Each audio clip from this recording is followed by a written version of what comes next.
went out already, and they did that, which is the Giordano Brothers. That must have been what Gavin was editing just before. That's day 2. There's about 10,000 views on that. USA. But I also just put up the day 1. So what I've been basically recording for them is this. That is cool. Which is, you should hear and this will have everything. So that's what I mean. You put on that voice, so it kind of becomes a softer thing that gets bigger.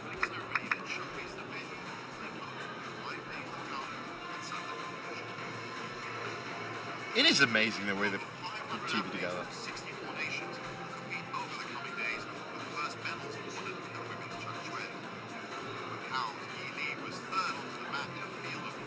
It just, there's a running format, as I said, for different types of programs. So this is basically just, it's almost like styles. You know, you've got compression styles, you've got expansion styles. Well, for a long form TV program, you kind of express it out. For this, which is see this, I don't think we actually, we didn't commentate on this. So I just added this on. You know what I mean? Hong Kong. Hey, you hear what Alan's saying, right? These guys are bots. Like, Hong Kong, Macau buys we shouldn't say it, but they buy their only Hong Kong, Macau, right? Because they're now part of People's Republic of China. Their federations buy Chinese athletes, mainland athletes, like 2 years before they actually get to compete on the world stage. So this is usually cut to, oh no, you're supposed to cut to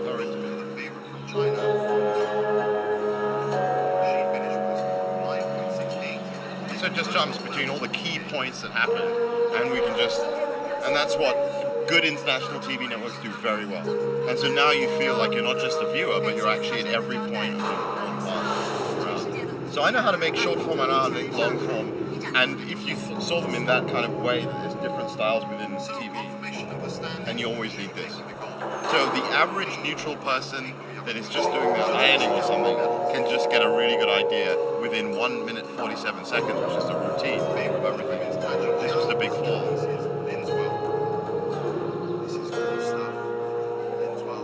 Oh, ouch. Have you seen her size? Huge. Yeah. I saw them at SEA Games. It's quite unbelievable. I do actually think she's quite hot, though, I have to say. She's what? I do think she's quite hot. Yeah. You know, I said...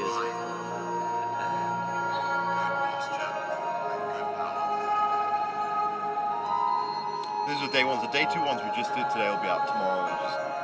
And, you know, as I said at the beginning, things just kind of specialize and optimize. You've got people like Paul and Gavin just always putting it together.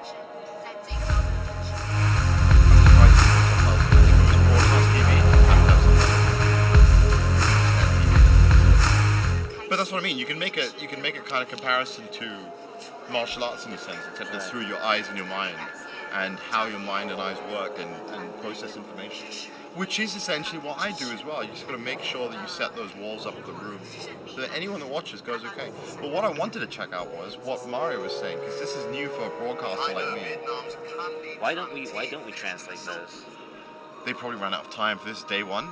This was so roughly put together because they needed a deadline to get it out. But also because it's net TV, you probably don't need to. Now, if we go to the live one. Yeah, look at chat here for Robin Black all day.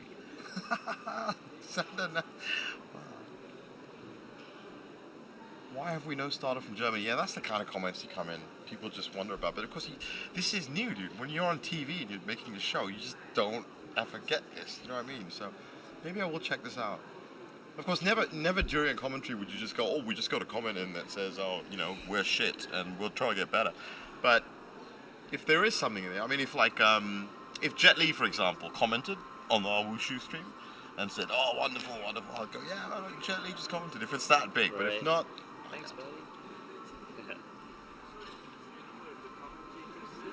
Yeah, right here and over there. Where are the commentators here?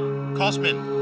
Cosmin. We've been watching you. I wanted to thank you a lot for the nice words you said about me. No, it was wonderful, man. I said to us, it's about heart. You know what I mean? It's about having heart, and you have such a great attitude towards stuff. Yeah, so I only came for experience because it's my first championship outside Romania. Oh, right, okay. I never been outside Romania at a competition before. And at the national level, I'm still the only one in Changchun. So In Romania. in Romania, the One of my national best friends is championship. actually Romanian, and I'm gonna tell her that because that's what I said. I said that you're representing the Yeah. nation, you know, and The we could see it. The past few years at the national championship at senior level, we only had me and maybe another guy. Maybe sometimes there was another guy in Changchun. Never in Daoshu or other weapons. Yeah. So this is what I wanted to say when you're on the mat. How difficult was it to train in Romania, being the only one? It was like a first experience because in Romania we have a lot of athletes and good ones, but in traditional wushu. So they competed in European championships and world championships. We have Tai Chi world champions like Sonia Grindanu. I don't know. Yeah. So we have that, let's say, small tradition, but in traditional only. Yeah. And most of the clubs train traditional styles Yeah, only. yeah. And I didn't like traditional, so I stick to my. Well, Changchun. you know, for me, as I said, Anthony's been a fighter before. I've never been a fighter before. I learned wushu kind of reading it. But so many competitors get on the mat and they're so serious and they're like, no, like this. And then to see some heart and to see some energy like that was really good. I don't know. You're from the States. I'm from Malaysia. I'm from the Originally States. from the You Eastern know States. Samuel Montalvo? Yeah. Yeah. Okay. So I'm friend with him on Facebook and stuff. And he told me he competed before, and he told me just go there and have fun. Yeah. Don't think about That's the it. competition. At this point, That's it, man. Just go have fun, and it will be okay in the Right. end. Yeah. That's good. Yeah. You So wow, are you also doing traditional today? What tradition? Are you doing shingi? No, I don't like tradition. Oh, okay. You like contemporary. Any kind. It's just too much. No. So you're the representative for Yeah, contemporary. I used to do Zui Chen and Zui-Chen, stuff okay. like, but I leave traditional for my other colleagues, and Okay. I came here to gather experience because we this year in May we got the first gym in Romania with a carpet Oh wow. in May. Until now Wow. we trained on wood.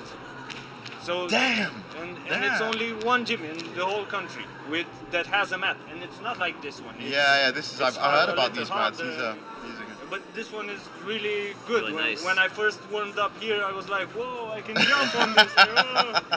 Yeah. No, it was good, man. Definitely, it was good. I'm glad that you see. This is what I mean. We get Yeah. commentary back. Every time I usually do commentating, we don't get any feedback, so it's good to have like Yeah, that. I really enjoyed it. No Yeah, worries, thank man. you. No worries. We gotta get on air in Okay, about yeah, 10 minutes, so Good luck. brilliant. There you go. You don't get better kind of motivation than that, man. Oh, that was cool. And if you think about it, we could have said some really bad things about it. Yeah. You know, based on, oh, that was terrible. Where did he learn his wushu from? It's ridiculous. But no, because we. I'll try. What did I? Hopefully, I didn't say too many things. I was No, obviously, trying but to be basically, carefully critical. I think I led off with the heart thing because that's the Yeah, only thing I thought that was you could cool. kind of really bring out from it. But as I said, I have a very good eye for TV in terms of even that injury. It actually helps. It actually, not her obviously, but it actually helps the program because then people will get suddenly an idea about how difficult it is. And for Cosmin, yeah, it's like maybe I reckon a lot more people get into wushu with see a smile on his face and getting a 6.70 then they'd think, okay, fine, that Chinese guy was so serious, he got a 9.70, he must have trained for like his whole life for like Yep. 8 hours a Basically day. did. I'll just keep that on to see if I hear anything. So, yeah, just in case. Trying to get some information. It's always good, yeah, it's always good to have.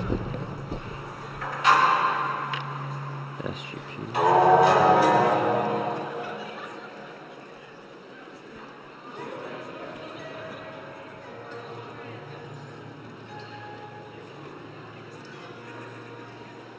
We were just saying, talking to Alan and Mario just yesterday night. And that's the problem with some of the countries that do it for fun.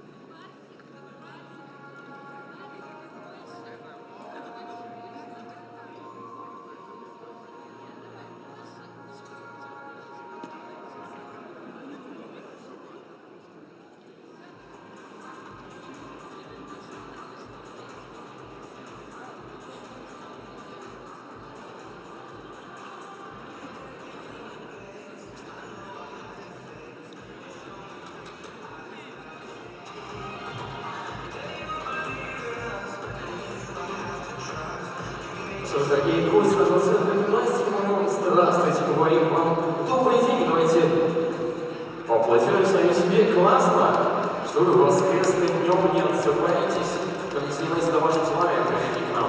Окей. Вот сейчас обычно всегда делаю перекличку, сейчас поаплодируйте те, кто в первый раз пришел. Естественно, вас немало. А теперь поаплодируйте те, кто любит ушу, разбирается уж и, возможно, даже занимается. Вот класс тогда, наверное, для тех, такая небольшая справочка, для тех, кто в первый раз к нам пришел, объясняю, чем отличается между собой ушу, есть саньта, вон там, вот, это, грубо говоря, по-русски, там дерутся. Здесь же все красиво, и того, которого вы сейчас увидите, сродни художественной гимнастики, акробатики, даже вот как-то так. Ну что ж, очень простая такая перекличка, сейчас, значит, раз, два, три, попрошу всех мужчин, так вот, немногочисленных, низко басом, так сказать, о, только мужчины. Давайте, раз, два, три. Sorry. Парень сидит лет 10, вот он громче всего кричал. Ладно, окей, сейчас только девушки. Так же, 3, 2, 1, так мы будем. Давайте, только девушки. Раз, два, три. Здорово, похлопаем. Все, видите, это наш восходит. Классненько. А теперь все вместе кричим и аплодируем. Вместе. Давайте, раз, два, три. Ну, неплохо, окей. Давайте так, такая финалочка, разменочка ваших аплодисментов, просто потерям. Вот вы, соответственно, трибуна раз. Вот вы, трибуна два. Я показываю на каждую трибуну и аплодируете только вы одним хлопком. Давайте попробуем. Аплодируйте вы один хлопок. Один. Ну, окей, теперь вы. Один. Давайте вы. Теперь быстрее, придумайте, кричи погромче. Вот класс! Вот это вот совершается теперь самое главное, давай вместе с тобой. Мы отправим твою очаровательную улыбочку всем. Давай, хоп. И все улыбаемся один раз, два, три, вот классненько. Ладно, улыбаемся совсем скромно, еще громче надеемся. А пока поаплодируйте нашу красивую символу нашего 14 чемпионата мира. И улыбаемся.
Тоже теперь снова убегать в момент, значит, нам остается буквально 3 минуточки, видите, уже судейская коллегия у нас готова. Давайте для начала давай поаплодируем нашим судьям. A pause for the judges.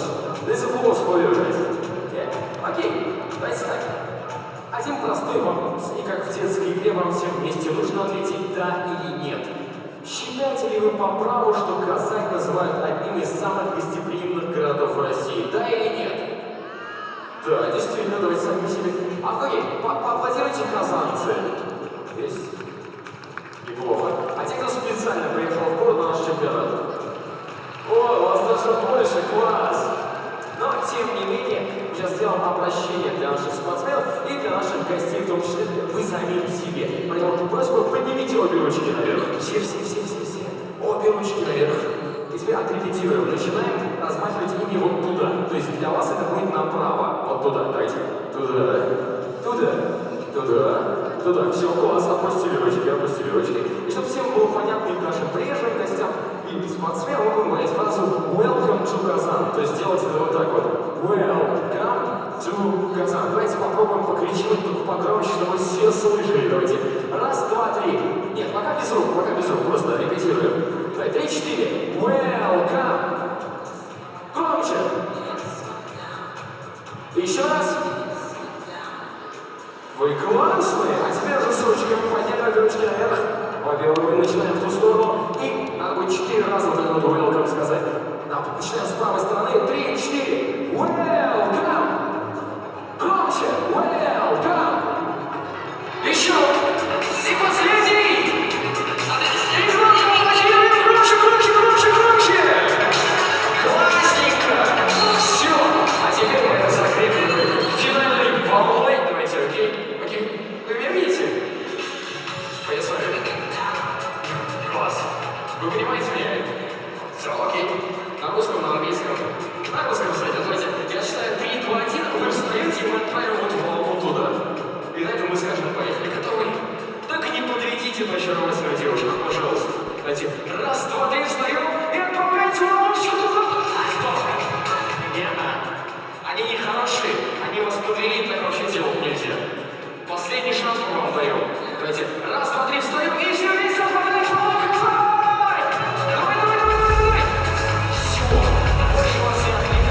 Лично я вам аплодирую, если вы мне поаплодируете, вы тоже классно, желаю вам приятного зрелища, а вы смены сами себе, вы классные.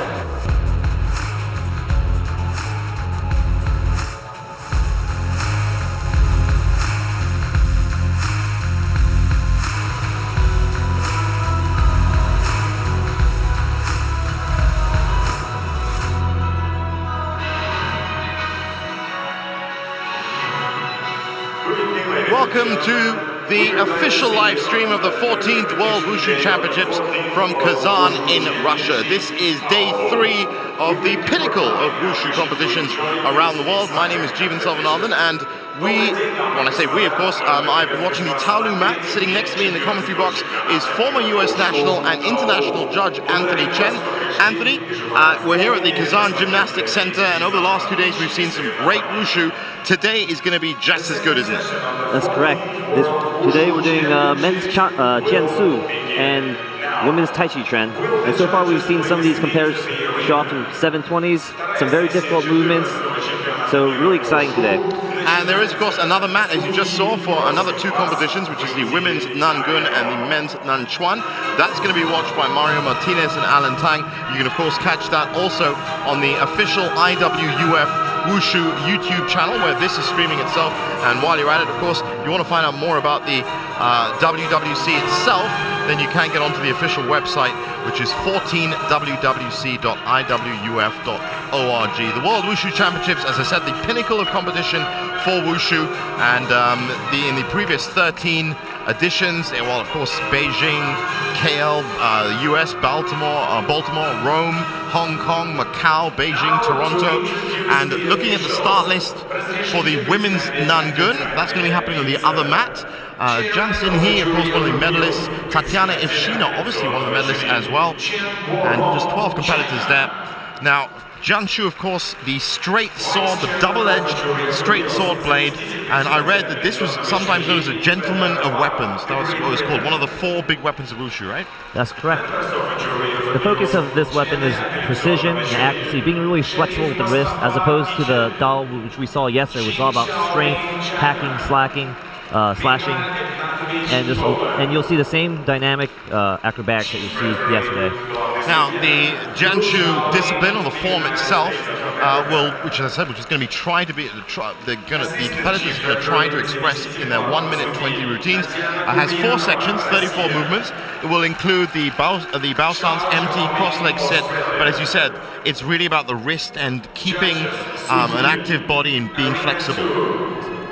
Now, the 10 judges, as you can see there, each of the mats has 10 judges, and one of them is a head judge. The other 9 are broken up into 3s, and that's panel A judges, panel B judges, and panel C judges. Each of those categories will adjudicate a certain type of movement. Well, panel A judges, of course, is the quality of movement.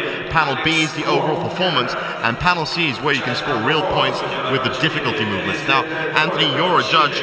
When it comes down to it, when these competitors get on there, they're going to be looking to add the difficulty movements especially. That's correct. That's the most objective way for these people to be judged, actually the whole way through, in terms of what you can actually control.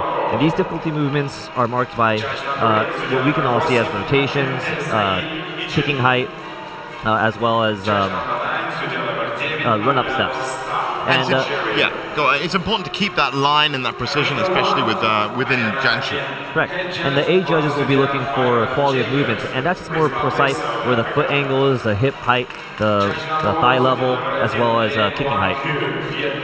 So now coming after this, as we said, will be the women's Taiji Chuan. We'll get to that when we get to it. Still, before this, there are day 1 and day 2 action. Anthony and myself watched the men's Chan Chuan on day 1, and the men's Dao Shu and women's Xiang Shu on day 2. China, of course, picked up the gold in both the men's Chan Chuan and the men's Dao Shu. They also picked up gold in the women's Chan Chuan and the women's Nan Chuan. Those both happened on day 1 and day 2 on Arena 2. Women's Taiji Jian also happened on Arena 2, Field of Play 2, and the men's Nangun as well. Now, if you want to catch up on any of the action that happened off day 1 and day 2 from the men's and women's Chan Chuan, Taiji Jian, Nanchuan, Nangun, Daoshu, and Xiangshu, you can, of course, do that in the digital age and on the IWF YouTube channel. Not only can you see the entire performances, but there are also highlights from the days, and you can get to hear from all the winners as well. Now, looking at the results that have come out from day 1 and day 2, Anthony, no surprise that China, of course, topping the medal tally right now. Right, they've got 4 golds, and all their employees, their athletes so far have placed gold. Right now, Hong Kong's coming in second with 1 gold, 1 silver, 1 bronze, closely followed by Vietnam, 1 gold and 1 silver. Any surprise there in the 2nd, 3rd, 4th, and 5th? Indonesia, of course, in 5th with 2 silvers. Chinese Taipei with 1 gold. That's essentially it when you get down to it. Korea's in 6th. Maybe a better performance from Korea, you would have thought. 1 silver and 1 bronze so far. Actually, the 4, 5, and 6, Taipei, Indonesia, Korea, Russia, all fairly strong, as well as Malaysia down in 8th. So these are all pretty common countries usual to be suspects. The usual suspects for these. Well, we're going to be seeing competitors from all of those countries again in the men's Jianshu, and we're going to be kicking it off, as you can see here, with Brazil's Marcio de Oliveira Coutinho. And this will be his 2nd World Wushu Championship showing. Well, he was ranked 25 in the men's Jianshu at the 13th World Wushu Championships in Jakarta, which we were there for, with an 8.19. We're going to see if he can better that in this. Of course, being the opening competitor, he's going to be setting the benchmark, so whatever his result is, he will be ranked 1. But there's some 30-odd competitors coming up after him, and we'll see if that benchmark that he puts up is going to be the one that lasts through. We have seen that happen in the last couple of days. There have been a couple, I know Keiko Yamaguchi was one of them that set her mark, and she ended up medaling as well. If I'm right, was in the women's Taiji Chuan? Changchuan. Sorry, Changchuan, yeah, that's right. So, Marcio de Oliveira Coutinho. Any background information other than his 8.19 that he got at the 13th WWC? No, so other than that, he's been with the Brazil Wushu team for this, I believe this is 2nd time. Athlete number 1, enter the arena. So once again, within Jianshu, what you're looking for is light, agile, flexible movement. Of course, keeping a straight line along the shoulders and both arms. And of course, looking for the thrust, the chop, the uppercut, the parry. And he's now getting into his routine.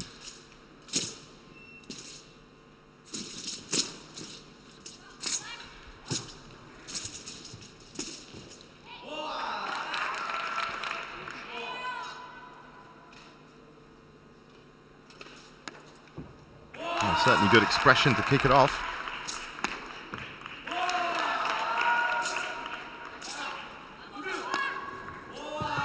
Very nice controlled jumps there. Very solid indeed. There's the cross leg sit. So just like the Tang trend, there is a balance requirement. In this case, 2 balances?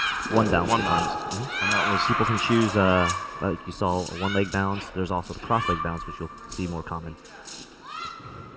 now, unlike Zhao Shu, as you were saying earlier, because of the double-edged nature of the straight sword, it's not so much about wrapping the blade around the body, but keeping it close is something that the judges will be looking out for. That's correct. You'll see them do a lot more figure eights, a lot more cloud swords. That's where the sword swings above your head, very close to your neck and your shoulders.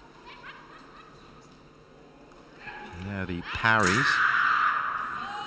There's his required drop stance.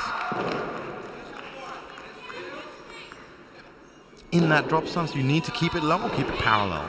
You need to keep your feet parallel with each other and the thigh close to the back of your calf.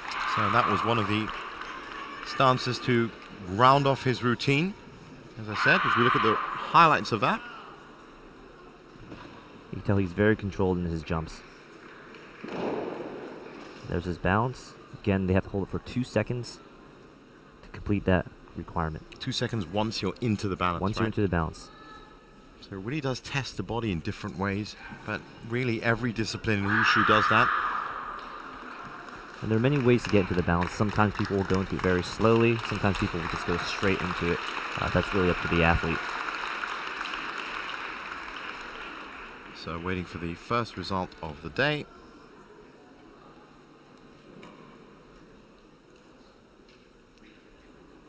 Final score 8.81. 8.81 is where we open the scoring. Athlete number 2, enter the arena.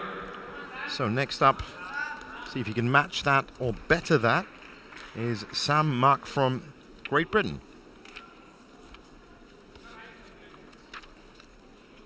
So Sam Mak, he's a junior world's medalist, and last World Wushu Championships in Final score Jakarta, 9.62. he's scored a 9.04 at 16th place for straight sword. Well, definitely got his experience. I also see that he's Athlete number proficient in 4, Chenchuan and Gunshu as well. Got a silver and a silver in 2006. A silver and a bronze in those two disciplines, along with a silver in Chenchu in 2016 at the European Wushu Championships close by in Moscow. There's that balance. Full 2 second hold, as you said. His opening jump.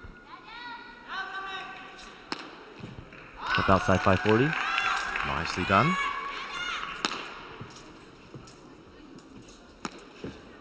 Very nice air control.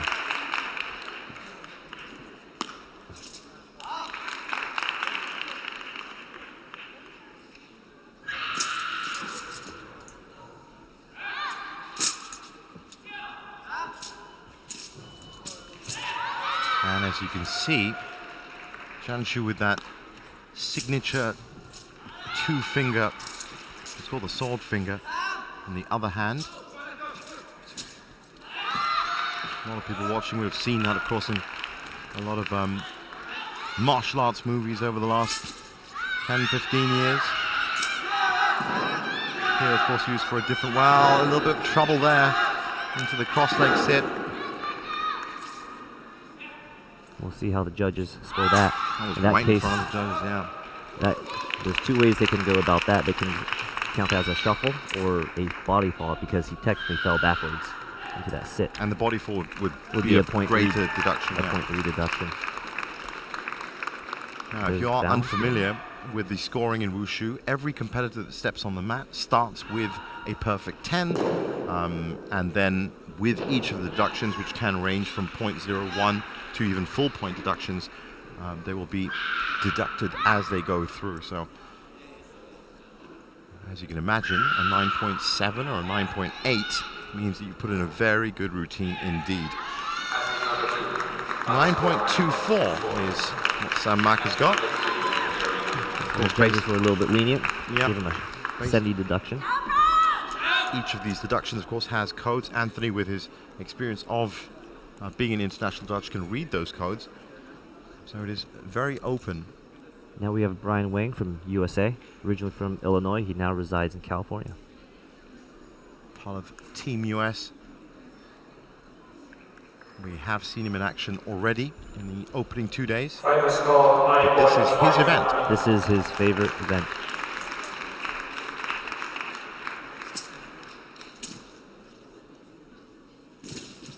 Athlete number 6, enter the arena. Sharp opening sequence.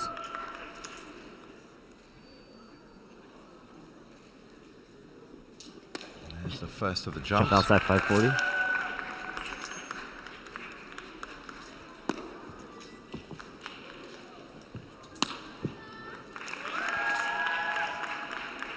Again, you just see the importance of making sure that that sword is in the right place as well. You can be concentrating on your jump, you can be concentrating on your balance, but that sword has to be pointed in the right way, set in the right direction. And of course, all your energy has to get to the tip of that sword. That's the whole point of expressing the style.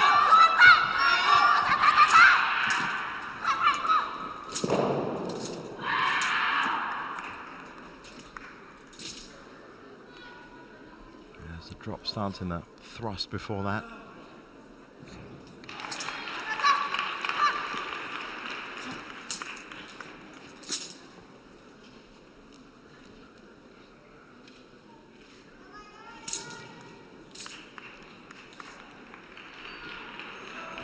Empty stance with the sword pointing. Well, you're right, very solid indeed. Yeah, very Strong well- performance from well Brian done. Wang. Now keep in mind in the weapons category, there are more deduction codes along with just the fist codes that they would get. It's just a little bit more difficult.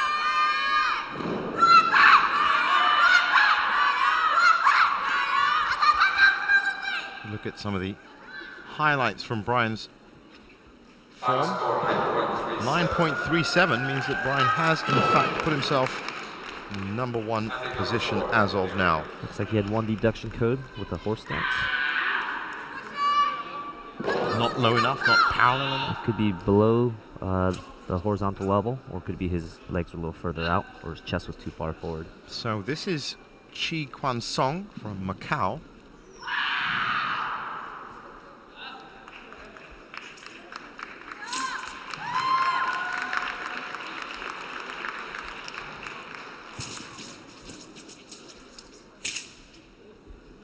Another sharp opening routine.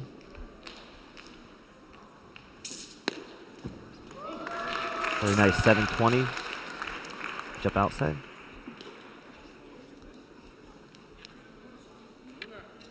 Cross leg bounce. Butterfly twist into splits. Very difficult. So in the last World Wushu Championships in Jakarta, he placed 14th in this event.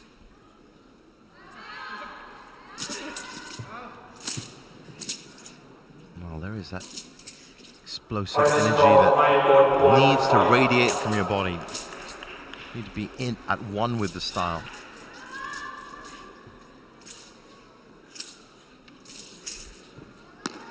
Athlete number 7, enter the arena.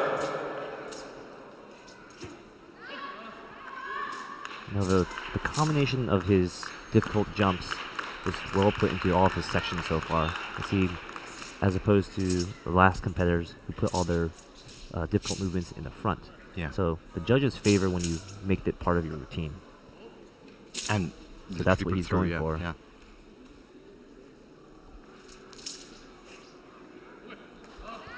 Well, he's Very bound to strong. be very happy with that. Great That sword opening work. sequence. Here was the balance.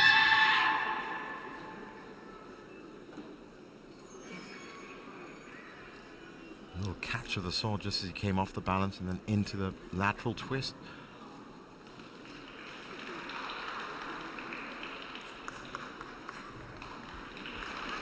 So We're expecting something quite strong from Chi Kwan Song from Macau.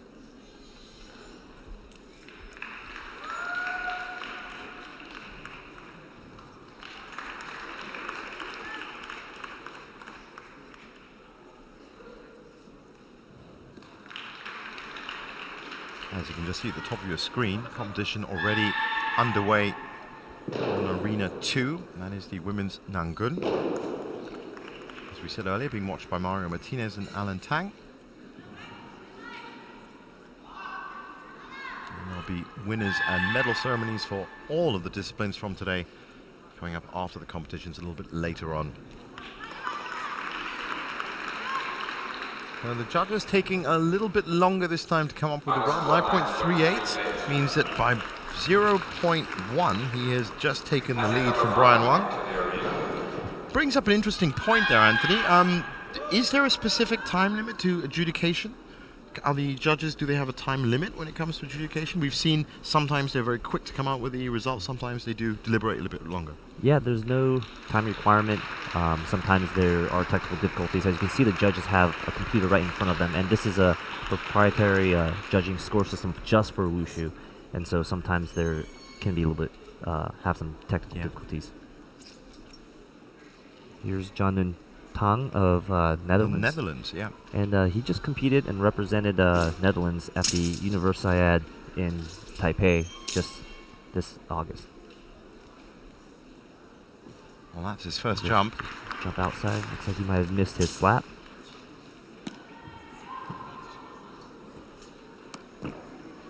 Definitely stumble there. But you're right, the power of the slaps in the air has been more of a touch than the crisp crack that you need. Final score 9.23. And this is his first World Wushu Championship, so this is new for him. He seems very comfortable in his handling of the jump. Athlete number 8, Anthony Arena. He's definitely got a handle on his weapon. Very comfortable. Yeah.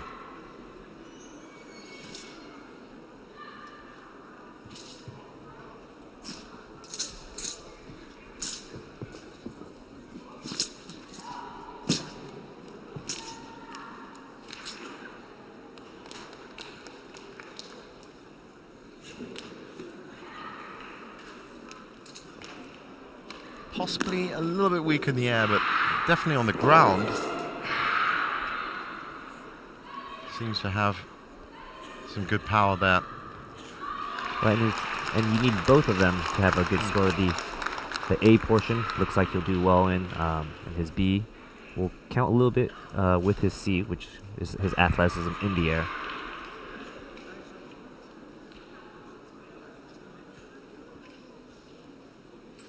That was the stumble there.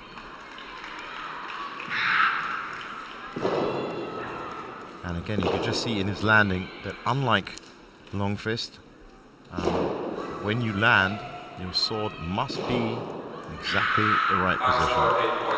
As you said yesterday with Daoshu, Anthony, the Dao and the Jian have to be essentially extensions of your fist, extensions of your arm. Mm-hmm. And they have to be very careful because if they touch the floor, that is also deduction.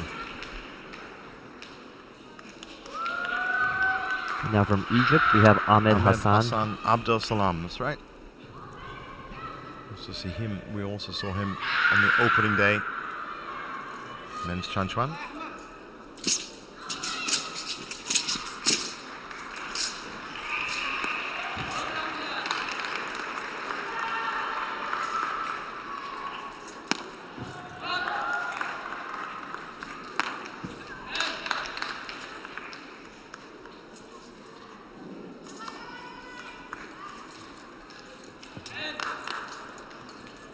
A little bit out of sorts there on the lateral twist.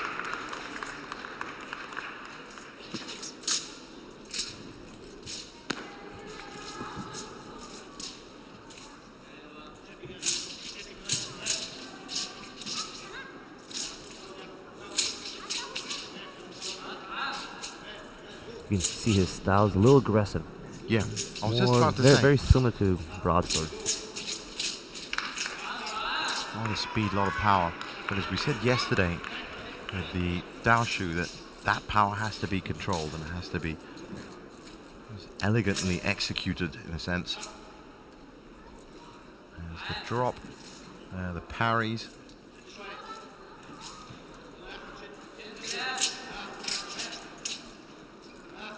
Final score 9-2. It's not uncommon, of course, to find wushu practitioners practicing 1, 2, maybe 3 styles.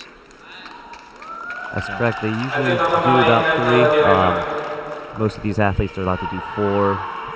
They're allowed to do 4 events, and 1 is bare hand, whether it be long fist, southern fist, or tai chi. And then they can choose a short and long weapon, and a traditional weapon. And these are still external martial arts. These are all external, except for the traditional events. If they do a hand form, that would be considered partially internal. If they're doing the double weapon traditional, then that would be external. Well, we'll get a little bit more into internal and external martial arts a little bit later on, especially with the Tai Chi Chuan, which is internal. But essentially, it is about the outward positioning of force, and it's about the inward, that's external. And of course, internal is about the controlling of internal power mechanics, body mechanics, and all the energy within yourself. Fascinating body of knowledge. So 8.92 for Ahmad Hassan Abdul Salam. So the early running sees Chi Kwan Song from Macau with a 9.38, followed by Brian Wang from the USA, 9.37. And Sam Mak from Great Britain with a 9.24. And this is Arstan Urzov from Kazakhstan.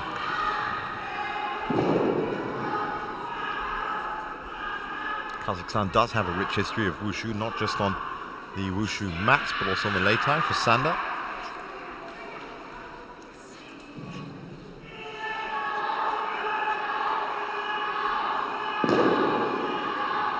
Here's attempting a bounce. One leg balance.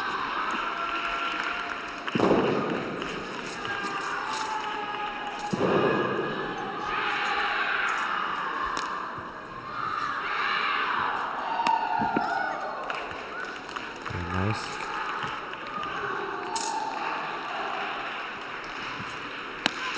And a tilt in the middle.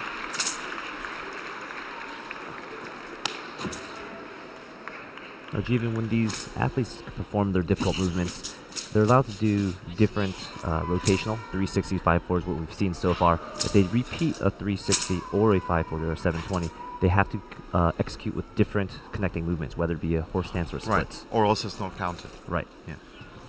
So it really is about varying up your routine as well. And there's another aerial splits, a very difficult movement to do, very risky. Requires flexibility and athleticism. And here's his other balance. Looks like he might not hold that long enough. Now, if you were watching, of course, the Chan Chuan or any of the bare-fisted techniques, you can imagine, just as you saw with the forward tumble that he had there, as to how to carry that Jan through a forward tumble. It's, even thinking of the dynamics of it is hard enough. Had good grip on his sword there. That was the one-leg balance, watching the highlights.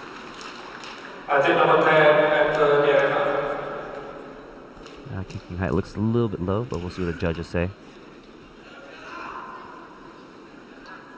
Now for the C judges, what they're looking for is making sure that kick in the air is above the waist level, while the A judges are looking for the quality of the jump, of the kick, which needs to be above the shoulder height.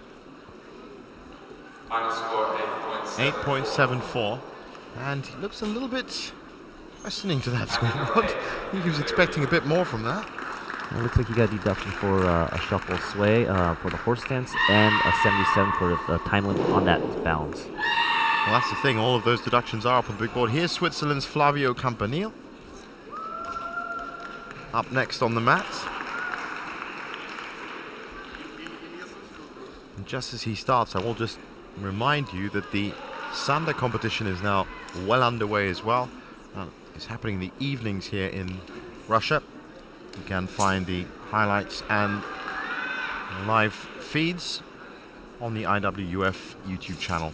That's hitting the round of 16 now, so it's getting pretty interesting on the Sanda Leitai. There's Flavio's opening sequence into his first jump. outside 540.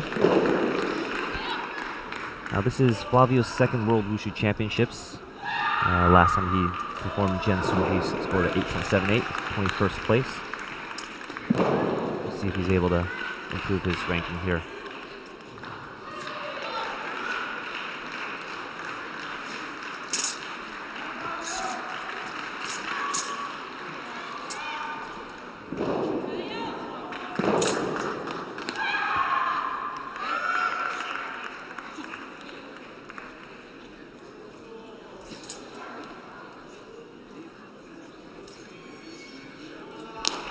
Just tracing some nice circles with that Jian.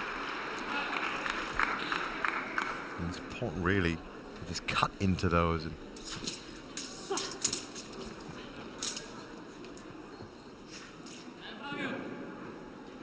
Another required stance, drop stance. Into his empty. it is very easy to see what you termed, or what it is termed as martial intent, which is what you were talking about yesterday in Jiangsu as well. Of course, if you're watching Wushu for the first time, each of these competitors essentially are visualizing in front of them a specific martial situation. Of course, how they react with the style and how they perform the style, and is based on that. Right. And this is also called shadow boxing, is what people will refer to as, similar to the kata that the karate would have. Yeah. So Flavio Campanile from Switzerland awaits his score. Currently the entry into the medals is 9.24 from San-Marc GBR. 8.58 for Flavio. Looks like he got a few 73s, and that's for the lost grip or hitting yourself. Every motion counts and can be discounted in all disciplines of Wushu. Of course, these explosive external styles, which move very quickly, it's very easy to catch yourself with the sword, or, as you said, touch the ground, touch yourself, and each of those will lead to a 0.1 deduction. A 0.1 deduction. Wow. Looks like that might have been a 720. That's very aerial. Nope. That's very acrobatic.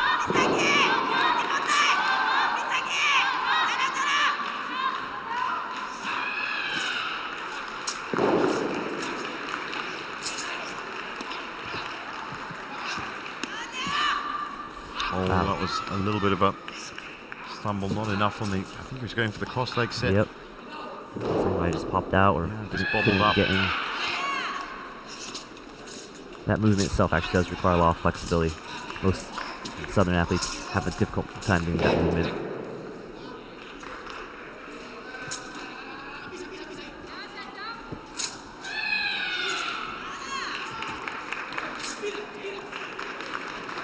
Right, as you said, very athletic, very acrobatic as well.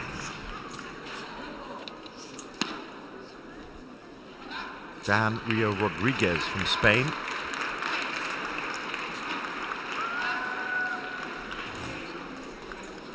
Low drop, and that concludes his 1 minute 20 seconds on the mat. There's this, looks like a 720. And this is the first World Wushu Championships, as we mentioned earlier, that they allow the seed level difficulties, which is marked by a 720-degree rotation after a kick. There was that stumble there, and the cross leg essentially just bobbled up.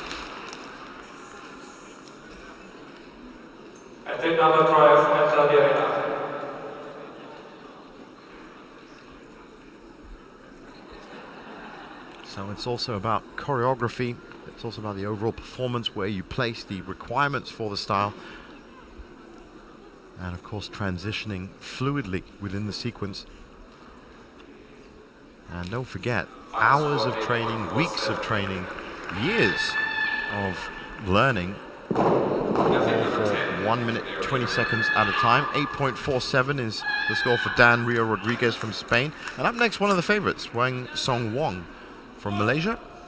That's correct. This is Wensong Wang just placed first at the Talu World Cup just last year in China. And at World Cup is the best of the best, the top 8 in the world. And he was placed 4th, is it? First. First. Sorry. Winner of the Talu World Cup.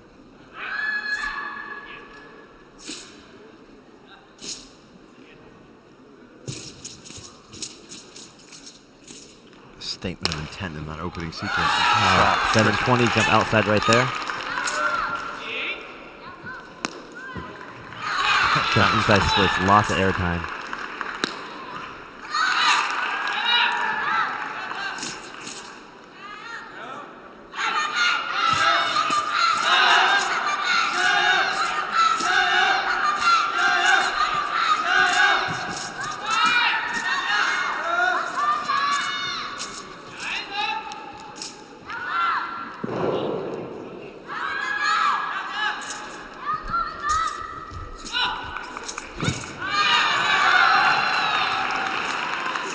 Well, Malaysia has always been strong in Wushu, showing it again here at the 14th World Wushu Championships in Kazan, Russia.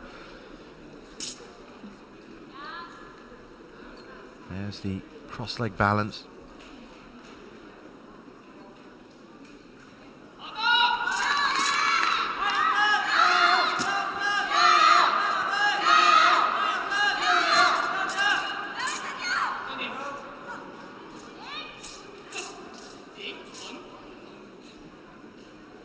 There's empty stance on the left leg. Wow, strong stuff from Malaysia once again.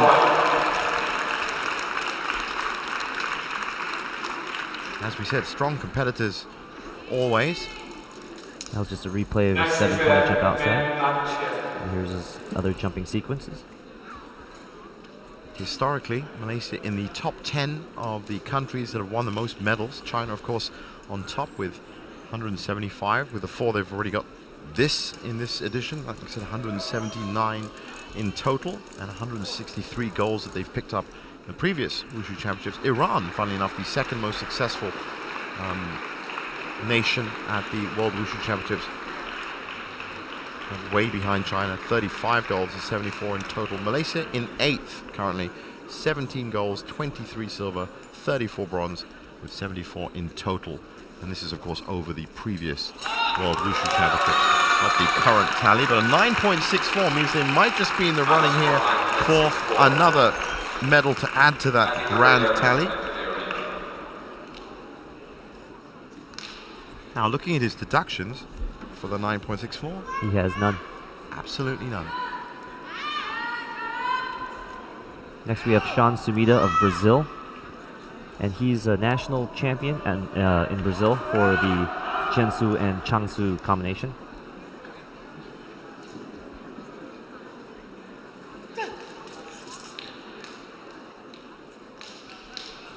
Tracing the blade in the standing sequence to open his routine.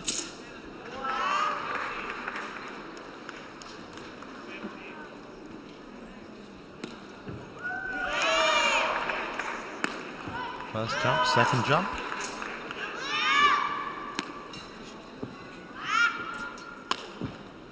Oh, very comfortable in the air. Entry number 1, enter Irina. Cross leg bounce. Looks like he's attempting with his left leg.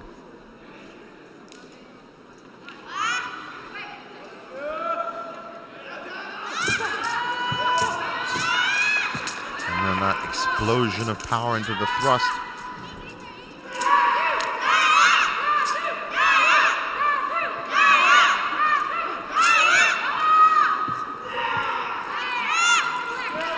Great change up in rhythm.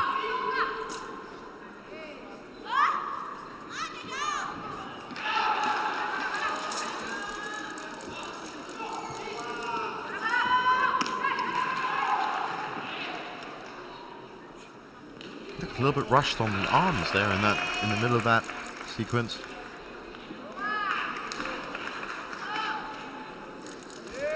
It's always important to keep each of these moves succinct, crisp, noticeable, obviously, not just to the viewers around, but of course to the judges. those two jumps.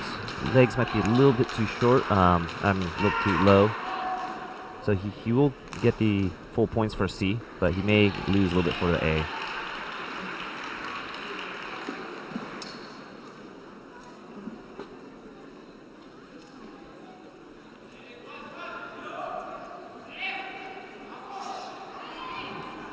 Sean Sumida from Brazil.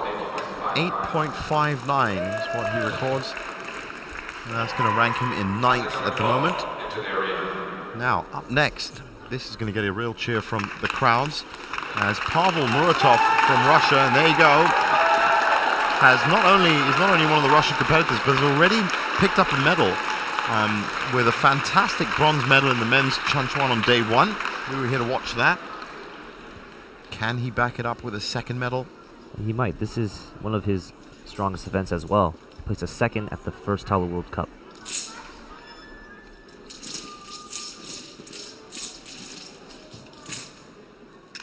All the home crowd are going to be loving that immediately.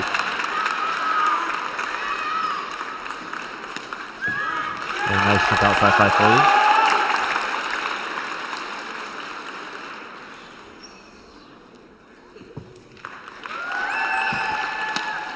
720 jump inside. A little bit of a stumble.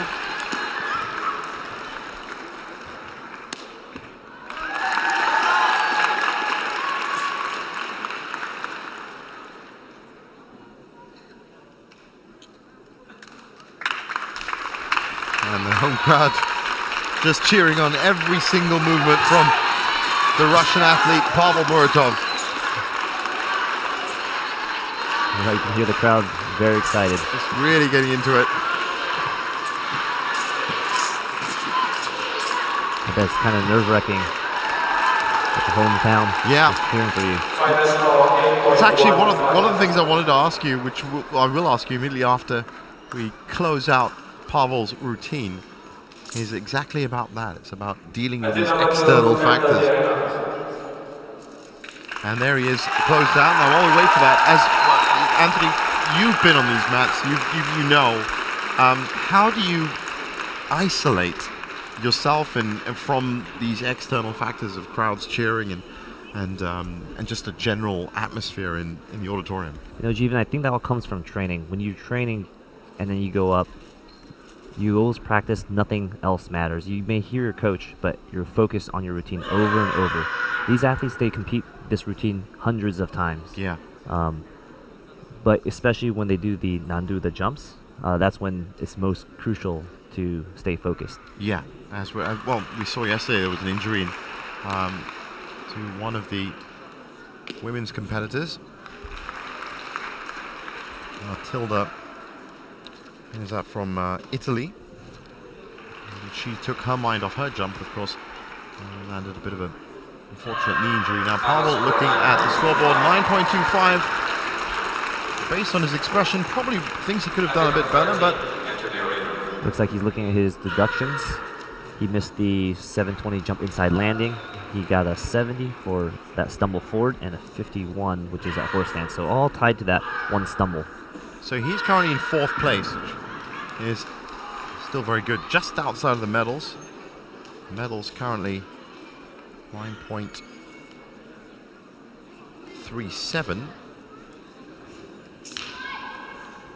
Here we have Regan Tan from Australia. He'll jump outside 540 in a stumble.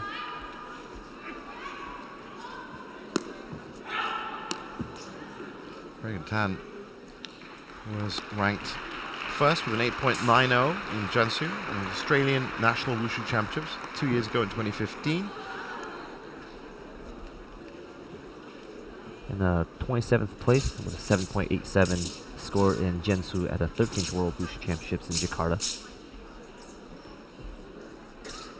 From Perth, Western Australia. And he picked up Wushu in 2003. So 14 years of experience for Regan Tan.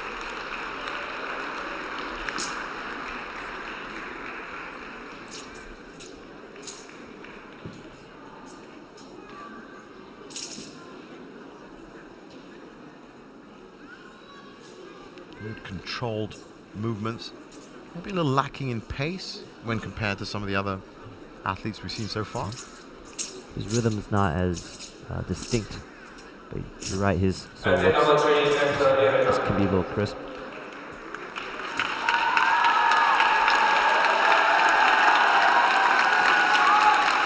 I think that would mean another Russian athlete. Yes, Dmitry Tuyunov is now just taken to the mat on the second mat, which is men's Nanchuan.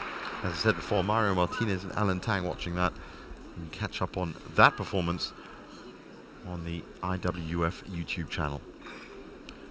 So, as we look through the highlights of Regan Tan on mat 1.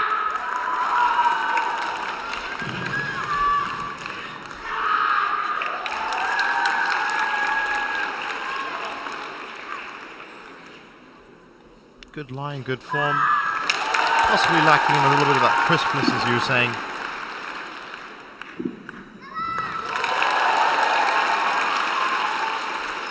Regan waiting for the outcome.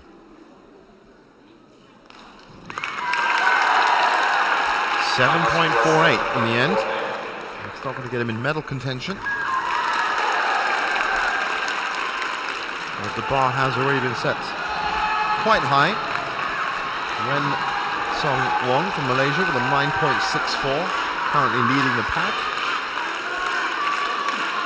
9.38 from Chi Kwan Song from Macau in second, and 9.37, just 0.01 behind him is Brian Wong. Here is Aditya Kumar from India.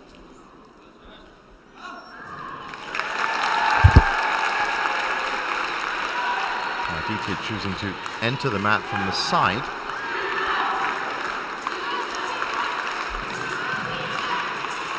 You were saying yesterday, there are points, of course, more is noticed by the judges if you use the most amount of this 14 by 8 meter mat. That's correct. The B judges are looking for the athlete to cover 4 corners. And most athletes will have 3 to 4 sections of a routine.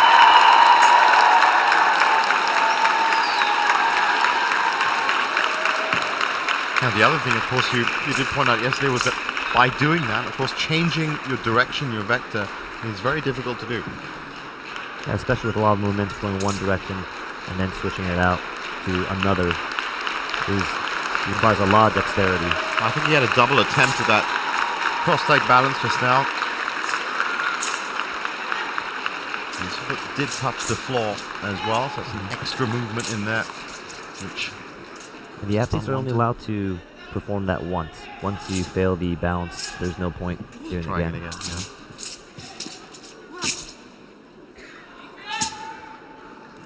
That was a good line there. Sword point.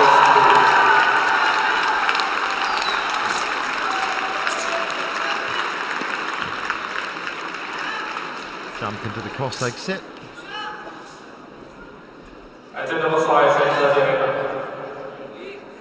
Quick transition of stances there. Dropped roll to empty. And that rounds off the routine for Aditya Kumar from India. Some of the highlights, he jumped outside, or jumped inside 540. And there was that extra step, setting himself up for the balance. So looks like there may just be an extra support deduction.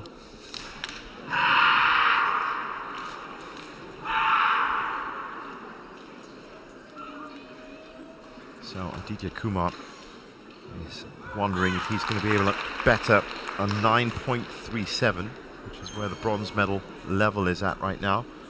And just to clarify that, as we were watching the men's Daoshu yesterday, which was an incredibly close competition, that bronze medal level just kept going up as it was going through. There were so many competitors coming in with 9.5s and 9.6. It moved, if I'm right, if I remember, from 9.30 to 9.62 so quickly. Right. And that became your bottom level if you wanted to medal. Of course, a lot of these athletes, remember, are not here just to medal. We were talking to one of the athletes just before this, Cosmin Alexandru from Romania. He was telling us about how it's about becoming the best Wushu exponent you can. And there's no better stage than the World Wushu Championships to actually do that. And this, as you said, this was his first World Wushu Championship, so he was here just to get some experience. And Yeah, it's more than happy. this is definitely a strong place to get some experience. So Aditya Kumar awaits his result.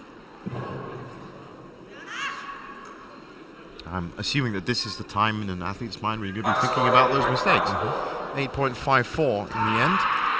I wouldn't say all of his mistakes, but definitely the big stumble for the cross-leg balance. Yep, and that's a 0.2 for support, so it looks like he got that 71 and a 77 for not holding that balance long enough. That's 0.2 immediately 0.2. just from just trying to attempt that. Wow. So up next we have China's Yaowen Zhang, now and this he's a could be- national yeah. champion for this event as well. Well, we did say China is topping the medal tally in this event, topping the general medal tally in history. Very strong in pretty much all disciplines. And let's see if Yaowen Zhang is going to reset the markers with his routine.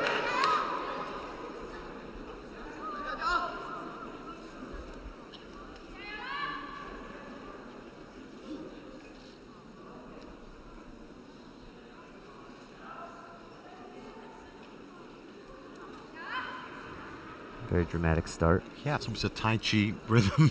It comes down to it to open very slowly.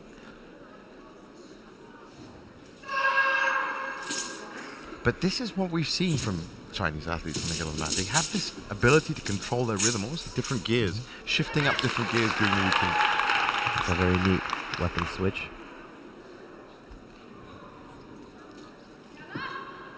This is the most fluid of jumps. 720 jump Wow. inside, looks like a body fall and an extra support. Looks like he might just drop himself out, Yeah.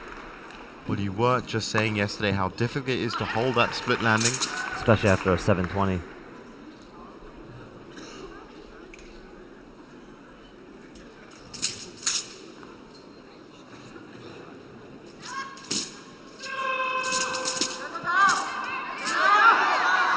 Lateral slice. Aerial 360. And the weapon switching.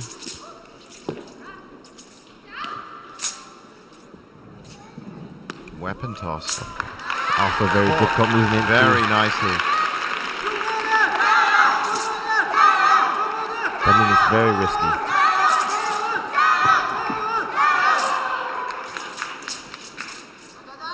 That's the first we've seen today. That weapon toss. Empty stance.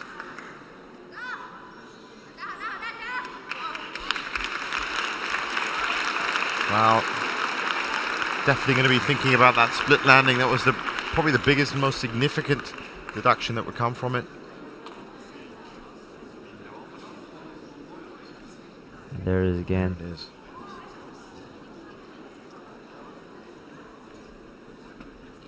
Usually you'll see the athletes when they land in the splits, they keep their chest forward to maintain balance, but it looks like he might have been a little bit too much to the right.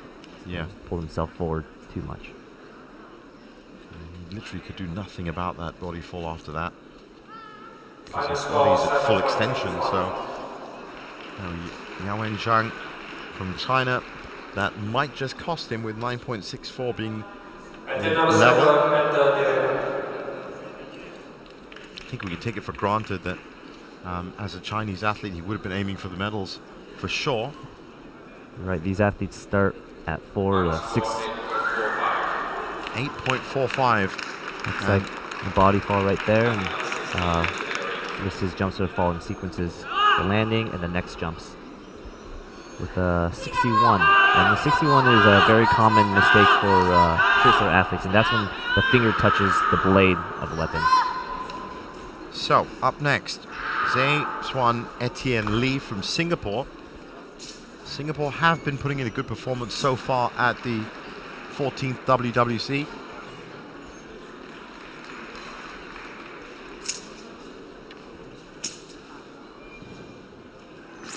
And just Shren Etienne Lee, he was also a Junior Worlds medalist more recently.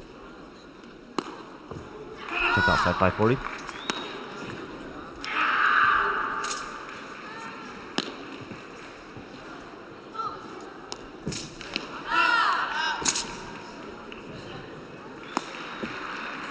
Little stumble yep, right there. Stumble back.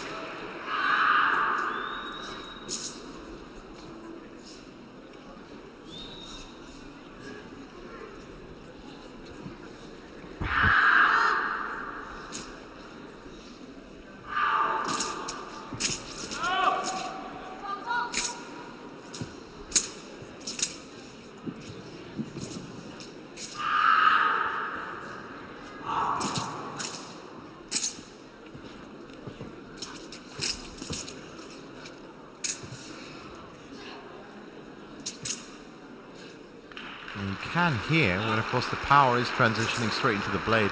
A lot more noise coming off that, Gian, and we're not hearing that much from Etienne. That, of course, means that that energy is going to be locked up somewhere in his arms.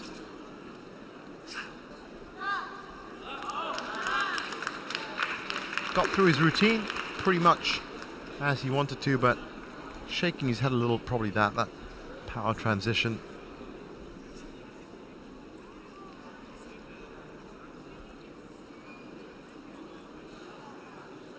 And there's the big stumble. I say big, of course, but that's in micro-analysis. It wasn't actually that big. But And it's very disappointing that was just a 360 jump. I know how frustrating that can be when you just an easy one that you never make a mistake on. you've got to remember that all of these athletes were training on these mats before, and as you said, we didn't specifically see Etienne, but they are 9.33 though. Means the rest of his, and of course that begs the question of what it could have been like had he not stumbled in that jump. Could have been a lot higher. Now this is Aram Adinyan from Armenia.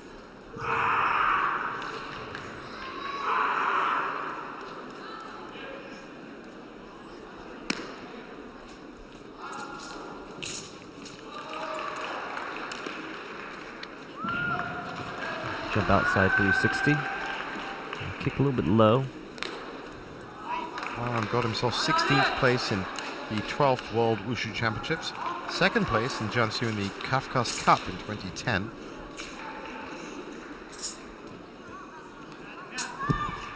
And is actually quite proficient in a number like of he disciplines. might have- Well, he may have just injured himself. Yeah, He got his definitely ankle. has. And that is the second injury that we've seen at the World Wushu Championships. And a big round of applause for Aram. And there it is. Oh, just- looks like he just It actually looked like he stumbled earlier, Yeah, he right? stumbled earlier. He tried to go through, but that couldn't. cross-leg sit just was too much for him in the end. Once again, showing the limits that these athletes are put to, and how easy it is just to twist a tendon. Or so the medical staff will be having a look. That was an ankle. Looks like the ankle, the right ankle. Looking at that right ankle, making sure medical staff, of course, as you can imagine, with a very physical discipline like Wushu, on hand at all points. And I can tell you now, I can actually see he is getting treatment for that. So we wish him the best of luck with that. Now this is Mahdi Mokhtar Purikodi from Iran. Iran, as we said, the second most successful nation at the World Wushu Championships, with 74 medals in total.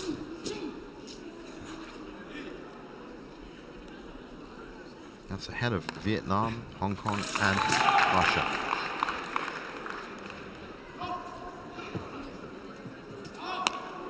Very nice. Jump outside split. Very aggressive moving into his next movements. Very confident. You can really see that confidence start exuding from these athletes.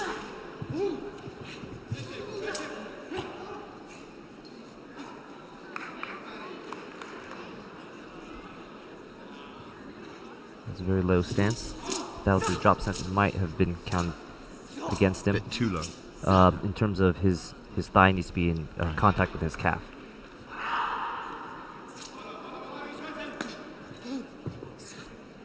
Final score 9.64.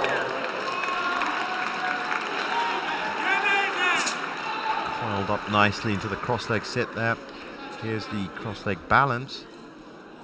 At the number There you 9. go. Just look at the position of that sword. That's the difference between the Chanchuan cross-leg balance and, of course, the Jiangsu. Very vocal as well. I know, of course, in Nanchuan, you're encouraged to release Right. him. That release shot at Faseng. Right, Hassan. Now, is it excited coming off? are there any kind of deductions if you are too vocal, or maybe you have to? There's no criteria for being vocal in other. There is deduction. He's not loud enough for in terms of this event. Yeah. But yes, if you do have a Southern Fist style Fasan, then you would get deducted for it. So Mahdi Mokhtar Pudikori from Iran. Very lively and vigorous routine.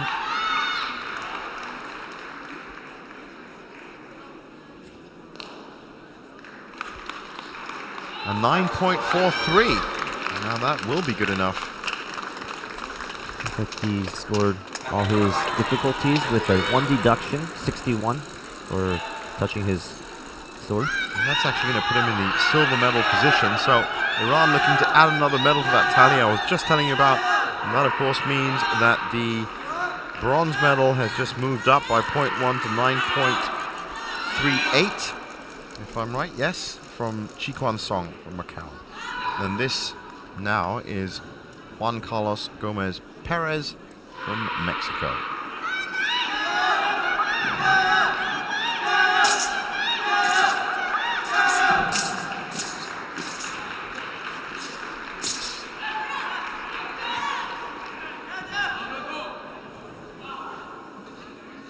Going for the balance early on.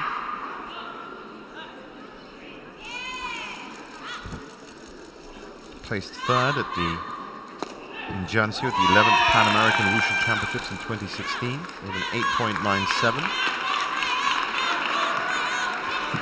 Butterfly twist into splits.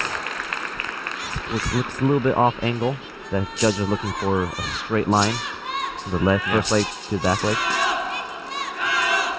A little close to the outside line as well. Now keep in mind, the body is not allowed to touch the line, or it could be on the line but not outside. So if the weapon goes out, that's okay. Final score 9.54. Looks like he's just playing with the edges of the carpet. Yeah, definitely using the full width of the mat. Yeah, those parries. Nice, interesting little lock at the end of those parries. The cross leg set. Looked a little bit loose on that, actually.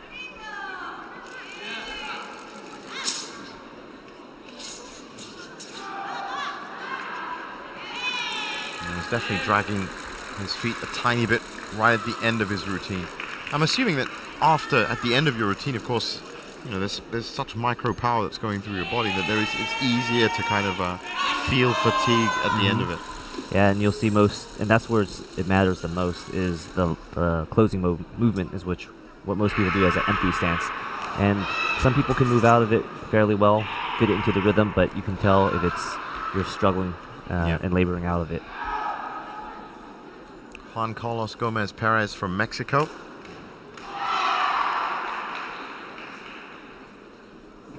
As we've seen from the rest of the Mexican team, a lot of aggression, a lot of power in his routine. 9.07 for him. So he's got a deduction for his splits as well as the cross-leg balance. Well, we knew the splits was coming. Of course, that angle was not the best in terms of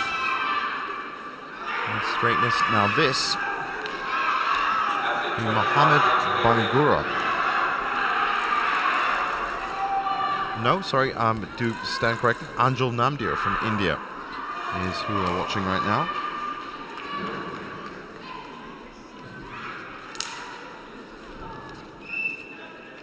Moves off to the right side of the mat to start his routine. He actually has moved off the mat again. I don't think they were ready for him to start just yet.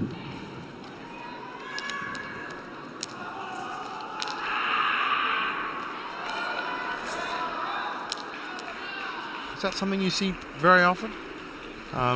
Competitor moving onto the mat and then essentially having to move back again? That happens sometimes, and that's usually when the judges are not ready, whether they're still working on fixing the computers. As we said, each of the 9 judges on the table have a specialized scoring system. You just see them all sitting in front of those computers, and of course each of these mats with 3 separate IWF cameras watching each of the routines, recording each of the routines as well. So there really is not just a margin for error, but it is very transparent as to each of the deductions that are made.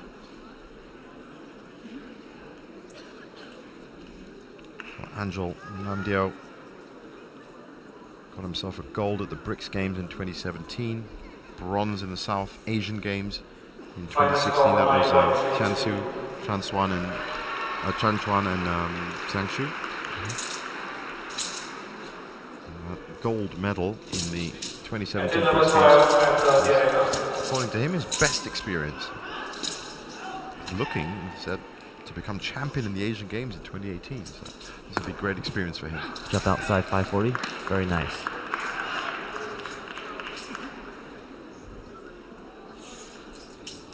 And speaking with another coach, sounds like Anjol is India's best athlete in terms of the straight sword spear combination. Well, he's definitely enjoying his time on the mat so far. He's opened nicely. Explosive sequence right there. That's what we were saying earlier about that sound. You see, we can really hear the Chad moving now in the air. That's the power of the wrist, as you were saying. Very much a wrist-based style, as you'd expect from sword play.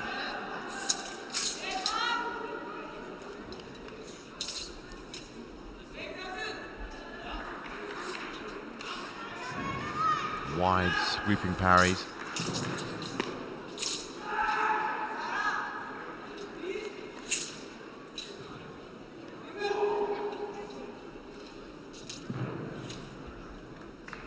Wow, very fast rhythm throughout that entire form. He definitely kept up his energy throughout the whole routine. He seemed just confidently jumping through his jumps. Good landing then. This was his explosive power. A lot of expression.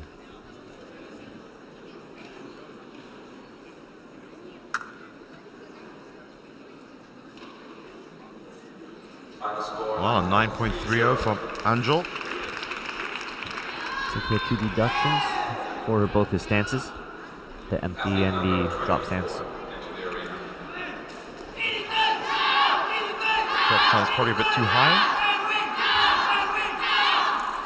Now this would be Erwin Wijianto from Indonesia.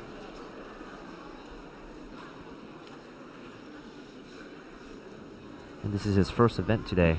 We did not see him in long fist. Oh, so an extra debut at the 14th World Wushu Championships.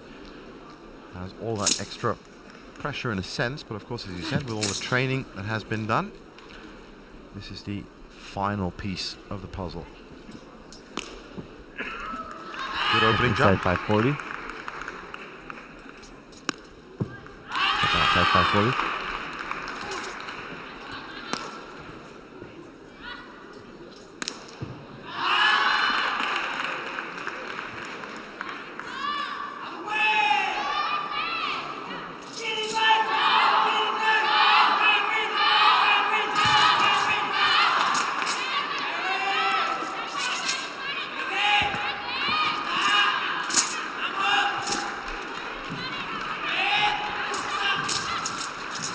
Very flexible upper body. See how relaxed he is through all his strikes.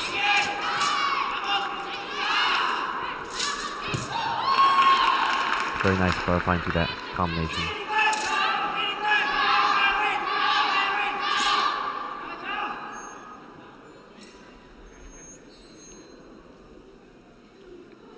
Goes into the balance midway through.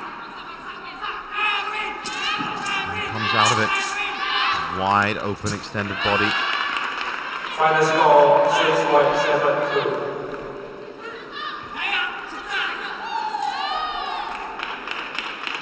Oh, great control Vijan as well, and finishes his routine right in front of the judges.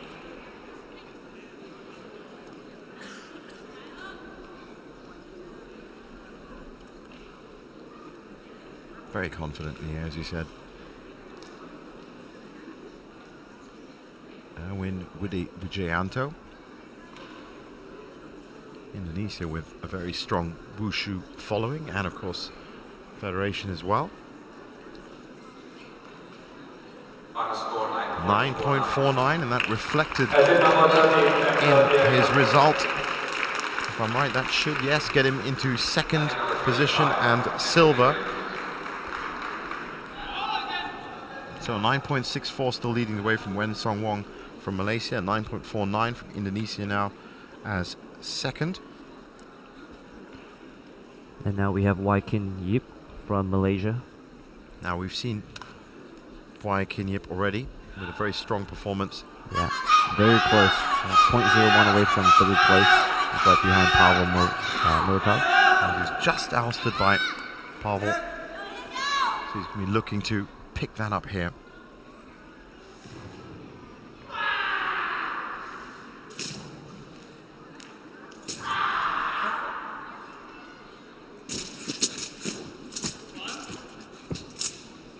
Wow.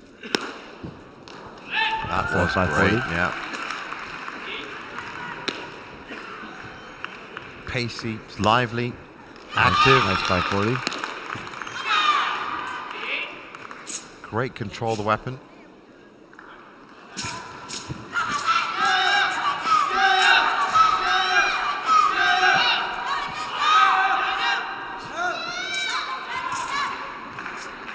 Aerial twist. Very nice. This is very nice indeed from Malaysia.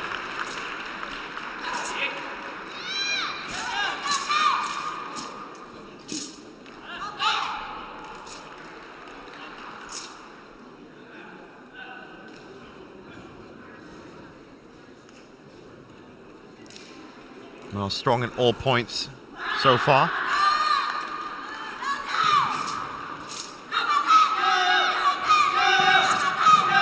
And uppercuts and parries all in place.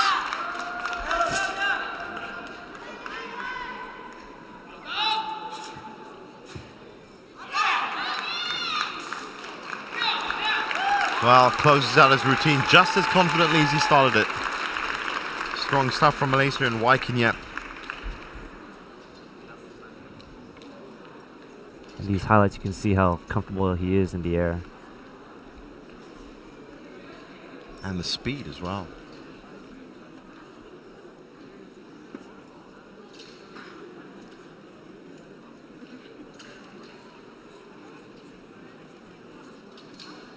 It's a good shot in that balance just now on the replay where you could really see the importance of breathing. 9.53, that's a new silver medal position we have for Wai Kin Yip. Which means that the bronze medal has now gone up to 9.49, which is from the competitor just before Wai Kin Yip, Erwin Wijayanto, with the gold medal now at 9.64. And just, we were saying, close competition within the field. And this is Tomoya Okawa, who I know for a fact, do you think was one of the favorites? Yeah, he placed a third at this event at the first Color World Cup, and we know that he's injured, and he pulled out of the long fist competition, so looks like he really wants to jump in, and his coach approved that.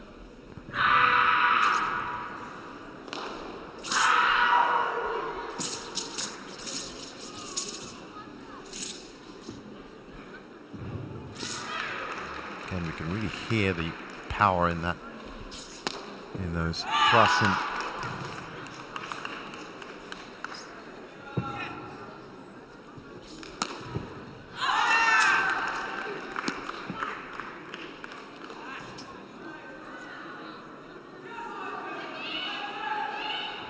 now, if you were injured, of course, this is the kind of move that's really going to play on your mind and, of course, your muscles, ankles. A nice rhythm to this.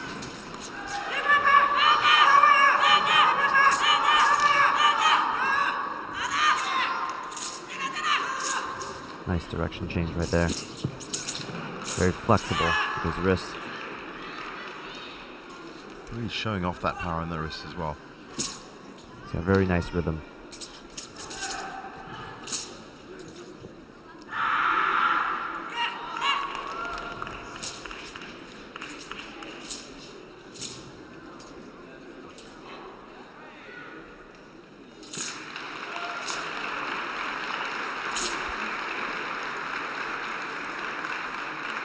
So to close out his routine, very solid routine. And you can just see from the way he is walking off the mat that, yeah, it probably was, as you said, just a little injured. A little bit of an injury, just carrying it. And so that just makes his routine even more impressive, really, that he's come on and produced and delivered like that. Tomoya Okawa from Japan.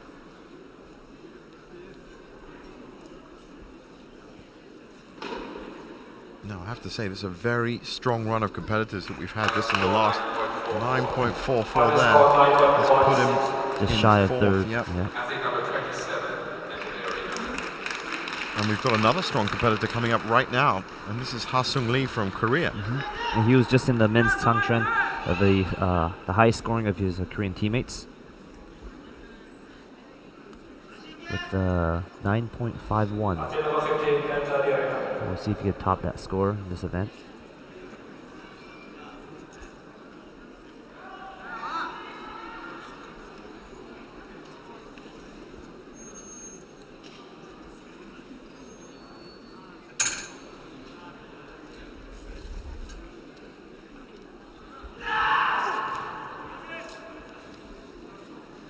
Again, as we saw in long fist, just that sharp opening.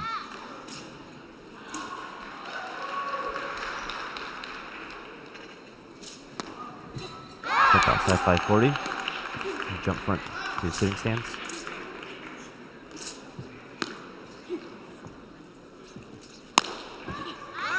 Jump inside splits. Beautiful split landing. Very nice posture in the air. Also keeping, again, great line with the sword.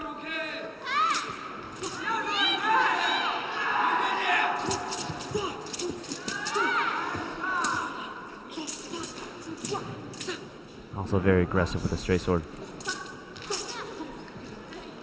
Nice aerial 360. Wonderful combination there.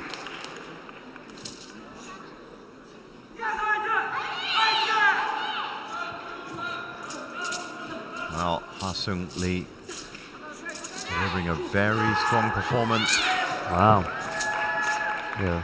He's Ran off back handspring with managed a to get sword. a wow from you, Anthony. That's great. That's fantastic.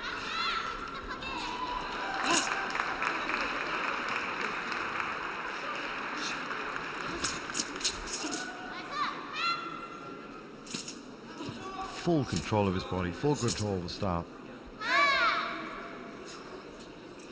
Yes, empty stance right in front of the judges for them to see that line. Showcasing what has been great line in that 1 minute 20 routine, and that means that we've had 4 fantastic competitors that have turned up that have really changed the look of the scoreboard.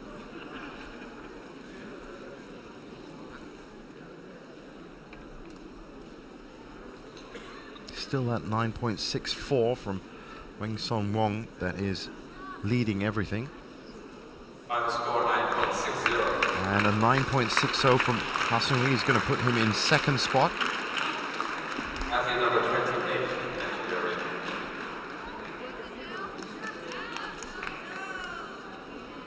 Which means Wai Kin Yep's 9.53 is now the new bronze level medal. Keeps getting higher. So this is Jason Chen Long from Canada.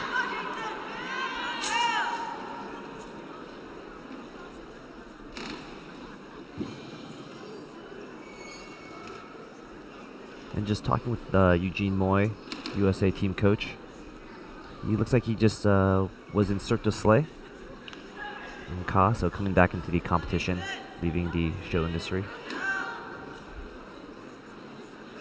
great application of wushu, I suppose, not just in the cinematic arts, but also in something.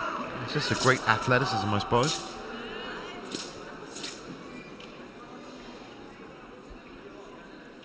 Just a little bit shaky on that balance until getting into it.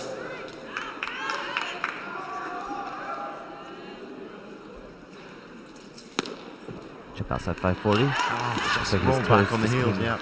Just a tad.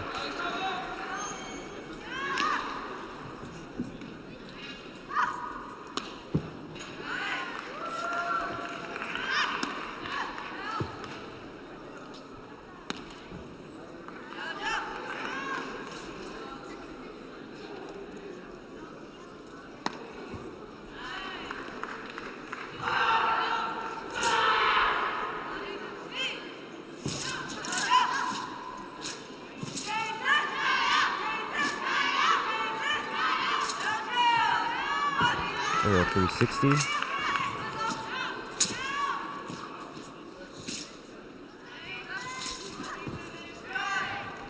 Yeah, look Very at nice that control. position of that. Yep.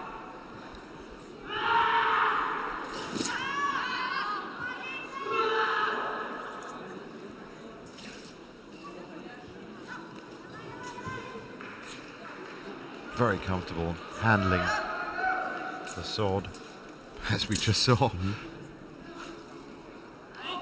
And that's the flurry that ends his routine. Very confident ending. Jason Chen Yong from Canada.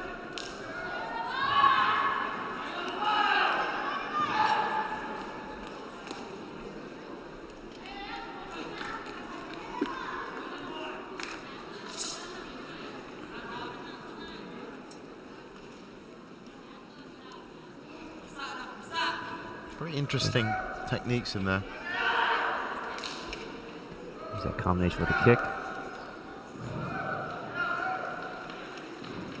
Very dramatic pose right there. It would definitely cause some drama. 8.66, Jason Chen Yong. So, as of now, as we're drawing nearer to the end of the field, it looks like Malaysia and Wen Song Wong might just have done it with a 9.64. Ha-Sung Lee in second from Korea with a 9.60. Wai Kin Yep also from Malaysia with a 9.53. So it could be a double as we look at Muhammad Dafa Golden Boy from Indonesia.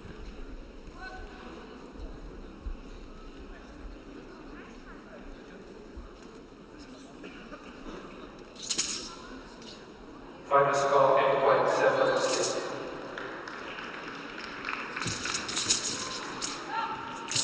Very aggressive opening sequence.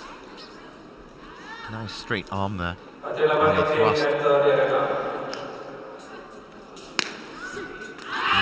Step outside 540. Very nice height on those jumps.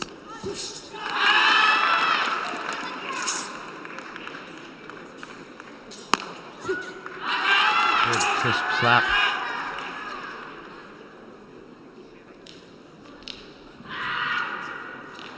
Steady bounce. That's a good Very shot good again there. of the breathing and control you need to have.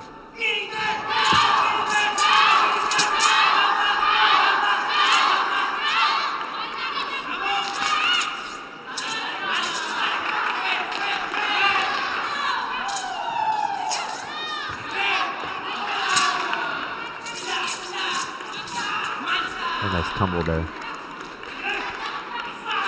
Well worked, that tumble. Well, he's putting everything into this performance.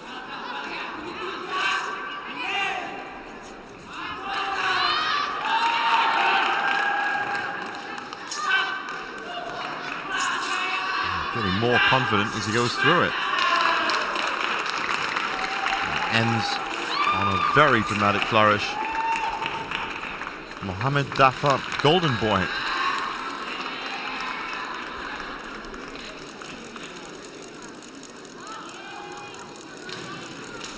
I suppose we could ask here, is he going to live up to his name?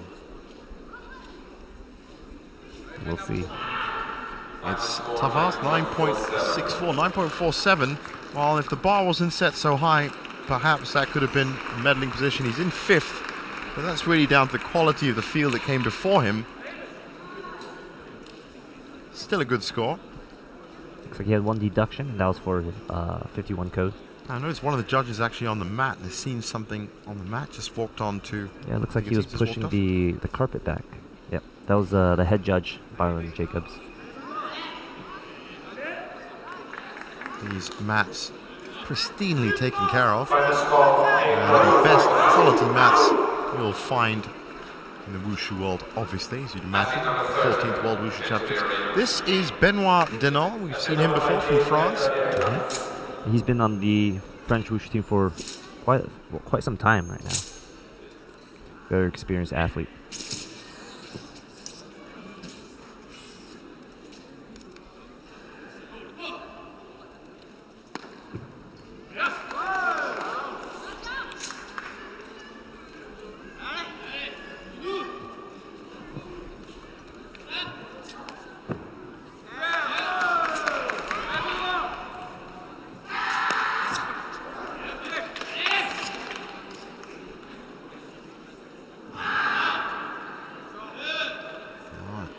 Tiny bit shaky on the balance, and Doesn't look like he held his 2 seconds. I was just about to say that he embarked on a very slow rhythm, but now suddenly picked it up. Looks like he kept it careful, especially for the first round.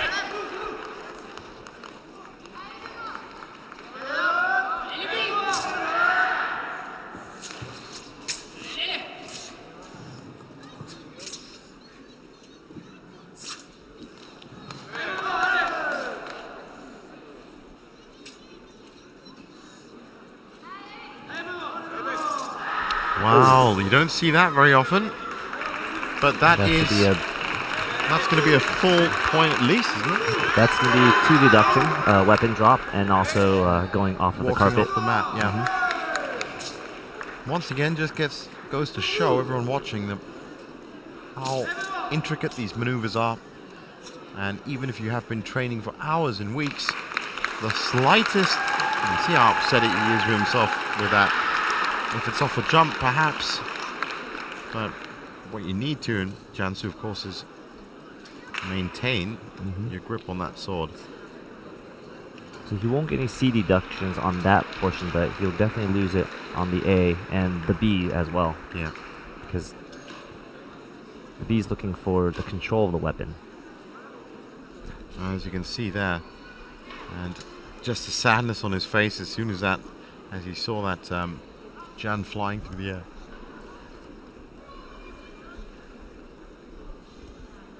Benoit Denol from France had a sizable deduction. He's expecting anyway from a mistake, and I think you can read that on his face that he knows shouldn't be happening. Well, these are all lessons learned. 8.59. There it is. Considering it's actually pretty good performance from him. Right. And you can just tell. And now, of course, Leslie Kwan from Canada will be rounding off the field.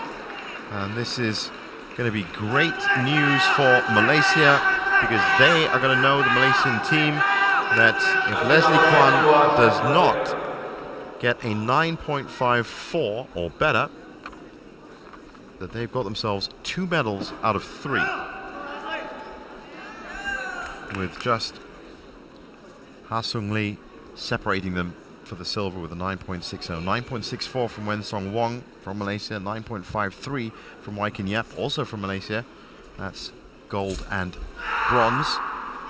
And Korea's Ha-Sung Lee between them with a 9.60.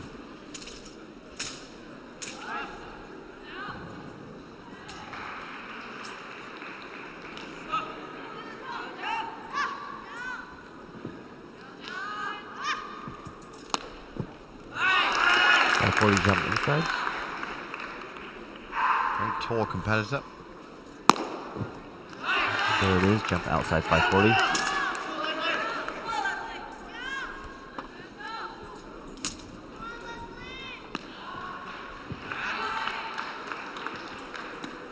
Again, not really hearing enough off that Jan. Very confident in his movement. And he's definitely moving forward with gusto and vigor, I suppose.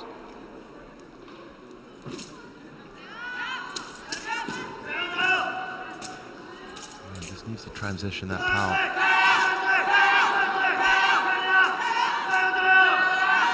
Parries. Cloud.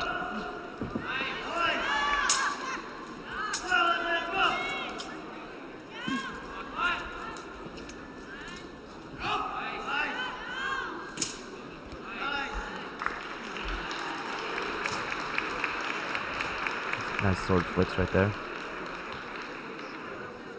Got good control.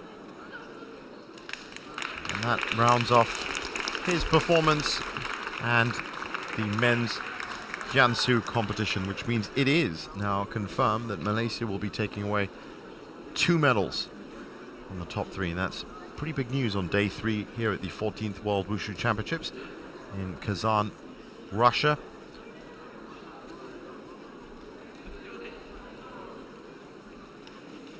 Held the balance quite well. 8.56 for Leslie Kwan. That is the final confirmation of that. The top 3, Wen Song Wong, 9.64. Ha Sung Lee from Korea with a 9.60 in silver. And Malaysia's Wai Kin Yep in third with a 9.53. Well done to all the competitors. Now, up next, we have the women's Tai Chi Chuan.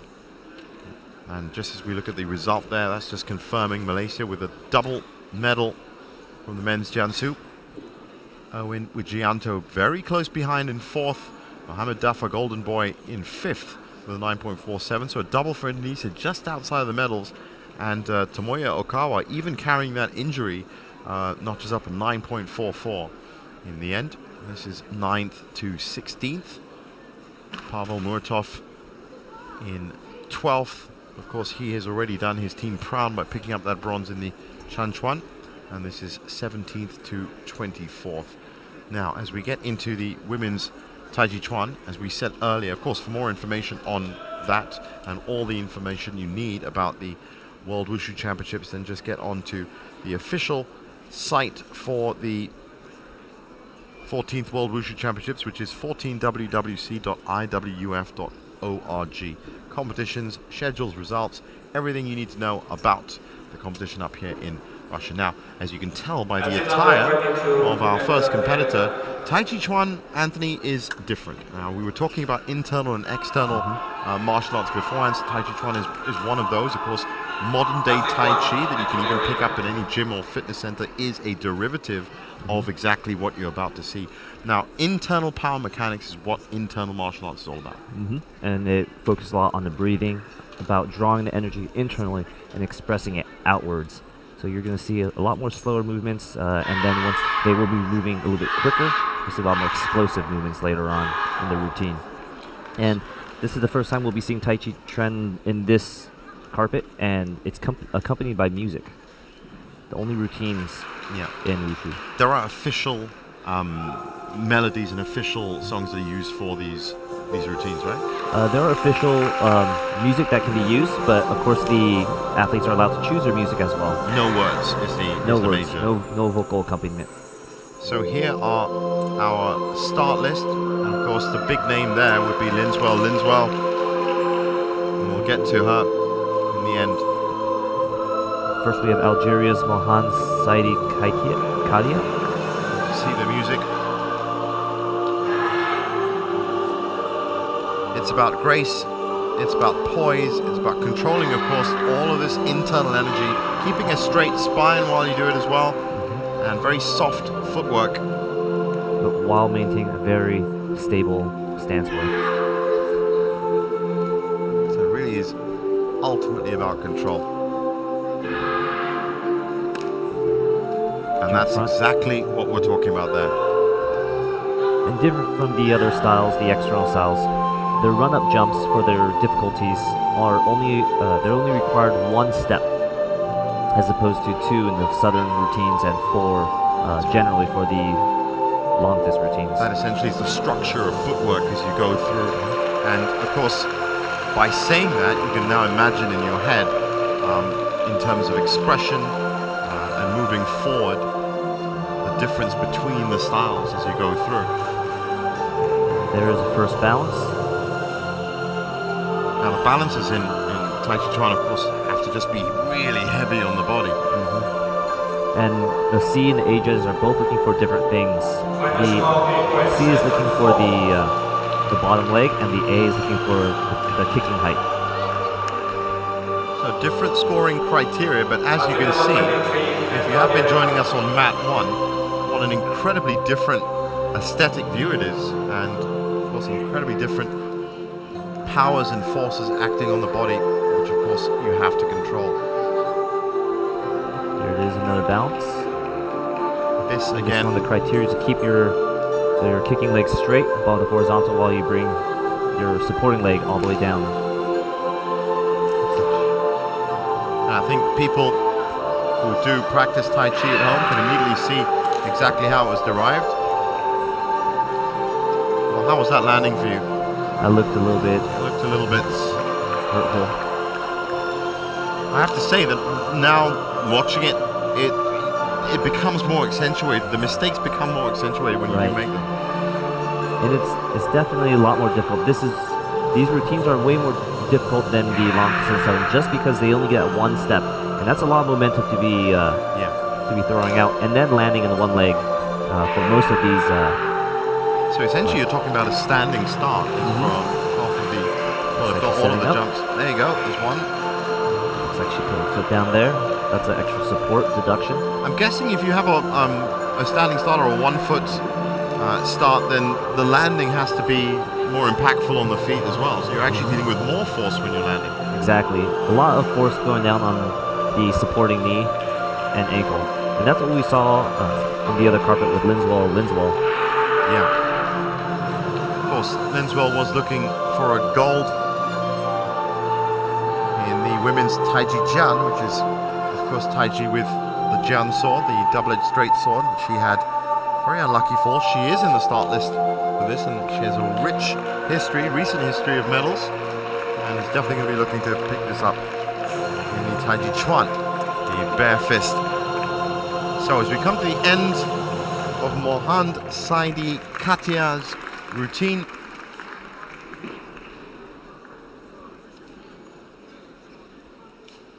so from a judge's perspective, would you say it's easier or harder? I mean, it's a very difficult question to ask when you're talking about, because there's different criteria, but it's easier to view the mistakes, I'm guessing. It's easier for the judges to watch the A and C scores, definitely. But it definitely requires a experienced judge in the Tai Chi realm to see the stylistic differences. Now, in the Tai Chi routines, they generally revolve around 5 different Tai Chi styles. That's the Chen, the Yang, the Sun, and 2 Wu styles.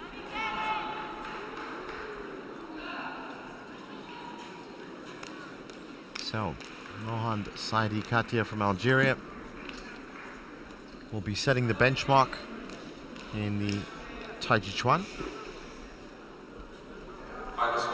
6.87 for her. Now Macau step onto the mat. Pui K Ho.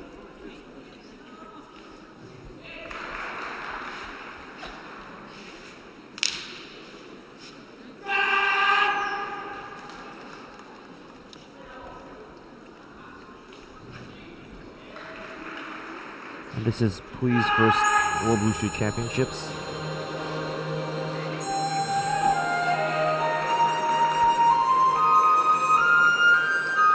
Now, we were talking just a second about these musical accompaniments.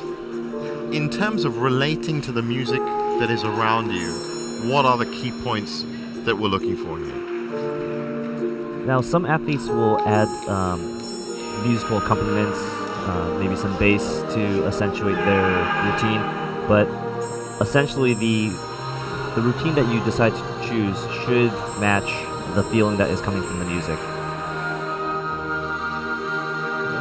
And some music you'll find it's a little bit slower, but if they start to speed up, the music will also accompany the routine.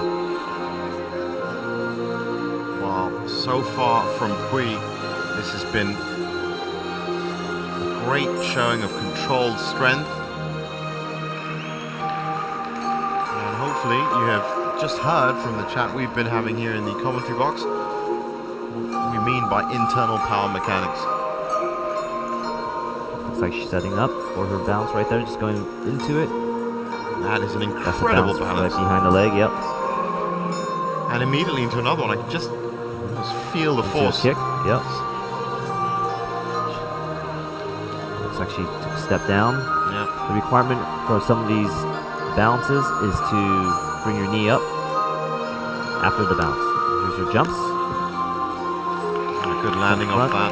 Into a jump outside 360. And that type of stance that we haven't seen yet, that is called a dragon's dive. The front leg is straight while the right one is bent. No smaller than 45 degrees.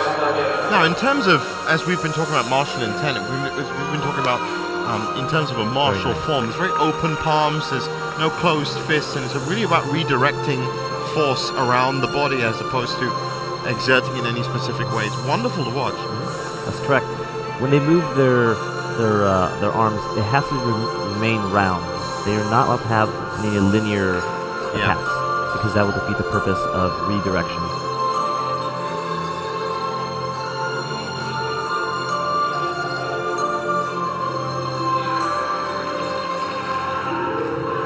Well, it's a good solid performance from Pui Ke Ho from Macau. Looks like she's setting up. Very nice. Very nice indeed. And I think it's really evident in that straight standing jump onto one foot, the kind of control and power that you need. Yes, grace is involved. And as I was just saying to Anthony before we came on air, there's no such thing as best grace or worst grace. You either have it or you don't. That comes along with your overall performance. But Very black and white. Yeah, how you control it. Right there was some cloud hands.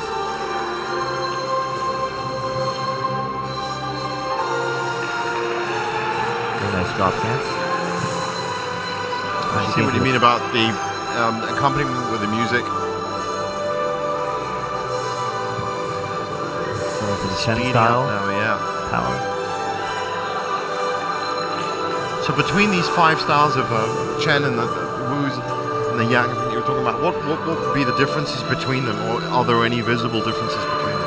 There are pretty big differences, but the one that's most easily that most people can see is the Chen style. And the Chen style is marked by fast movements, and that's where most of the original, or that's where all the Tai Chi other styles originate from. Right.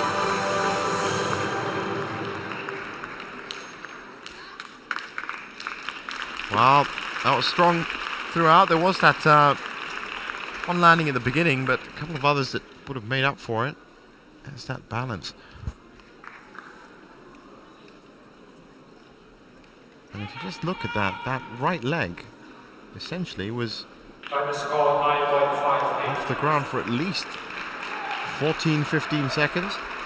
Definitely going to be feeling that, even if you have been training for years. You're definitely going to notice that. And just moving quickly, more quicker into the latter part of her routine. So after a 6.87 to open up, 9.09 is the new #1 ranking from Pui Ke Ho from Macau. So next up is Yanning Vera Tan from Singapore.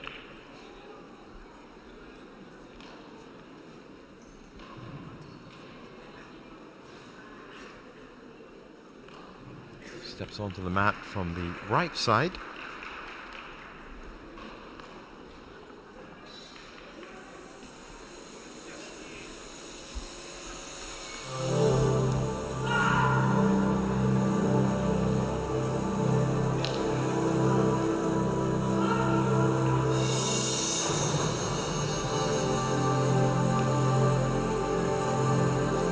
these are optional forms. We've talked about optional and compulsory over the last 2 days. Optional forms means that the competitor does have a lot of input as to, well, complete input as to how the performance moves out. But Taiji Juan has compulsory forms, and they're based on numbers: 8 move, 14, 24, 6, sorry, 8, 24, 6, 42.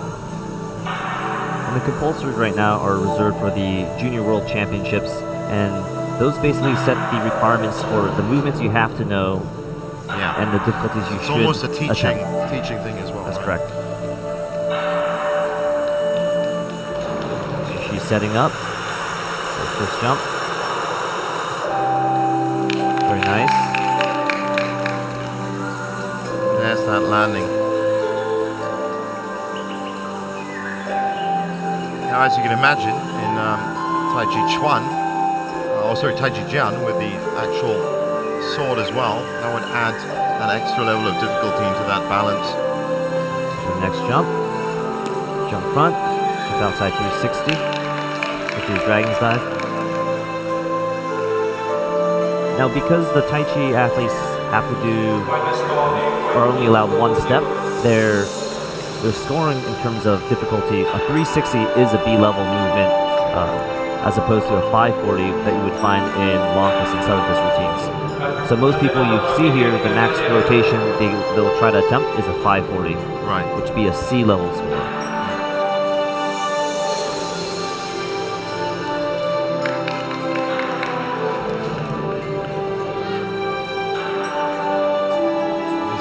Really need incredible leg strength to carry it out, as graceful as it may be.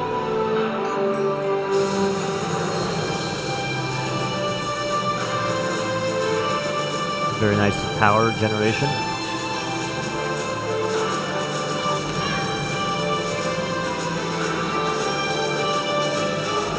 Great circular movements in unison, the spine remaining the central core of that power. But you can almost see the power elevating throughout the body. And it's because of this, of course, it's no surprise that Tai Chi would, Tai Chi is, as the normal average person would know it, has come from. There's a lot of health benefits from this movement of the body. A lot of focus on breathing, Yep. stance work. It has been widely reported that Tai Chi and Tai Chi Jian can increase blood flow and around the body, and that's why a lot of older people would be using it. And the key is really that focus on breathing and understanding your body and how to redirect your power. Understanding your body, that's the term. Yeah, redirecting power as well. And like you said, the blood flow, redirecting the energy. Oh, great stuff from Singapore. Yan Ning Vera Tan. Any significant errors you saw in that? No, not that I've seen. It did look like her jump front might have been a little bit short. Looks like it would be a deduction, but otherwise, pretty clean.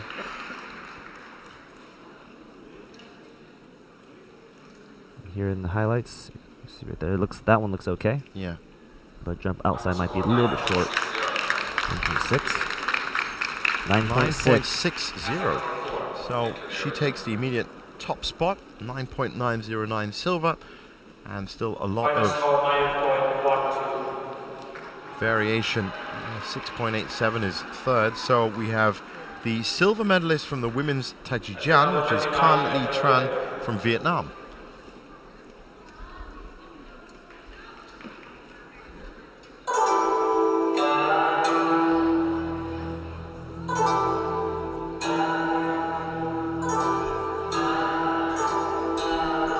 Wonderful opening that you see in Tai Chi Chuan.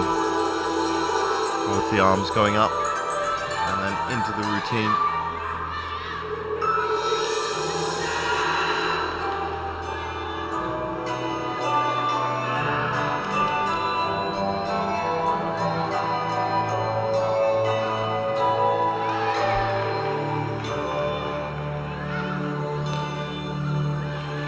Setting up. To the front. She jump outside. So she went a little bit more than 360. Short of a 540. It's a different use of energy, especially when you see them kind of channeling the energy in the slower movements, and then it suddenly explodes and gets control with the landing.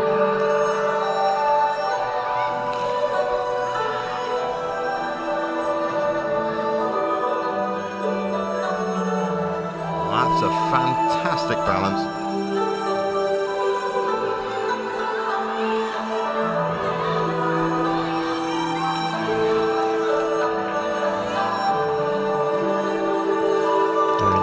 I'm imagining, just from watching it, that this would be one of the more difficult disciplines to learn. This is probably the most difficult of the three styles. Just because of the sheer amount of leg control that you have to have.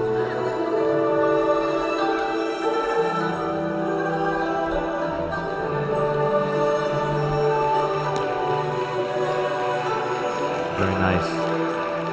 Wow. Absolutely awesome. What a treat for, of course, all the Wushu practitioners watching on the live stream, all the Wushu masters watching on the live stream, but also to everybody else watching from around the world. Great to have the insights of Anthony Chen next to me.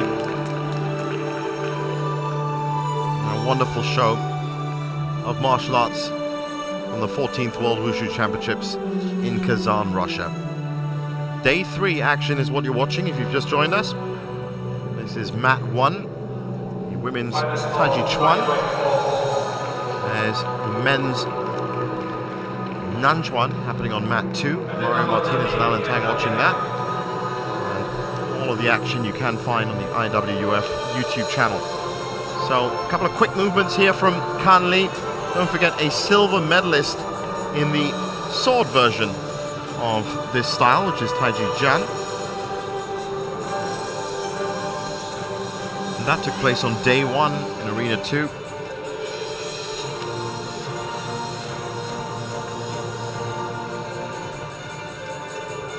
Very nice explosive combinations.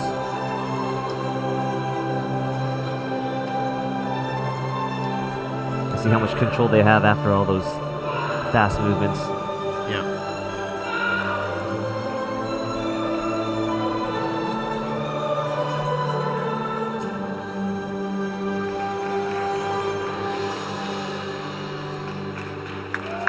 And she was beaten out in the Taiji Jian. She got a 9.55 in Taiji Jian by Sujin Chen from Hong Kong, the 9.68.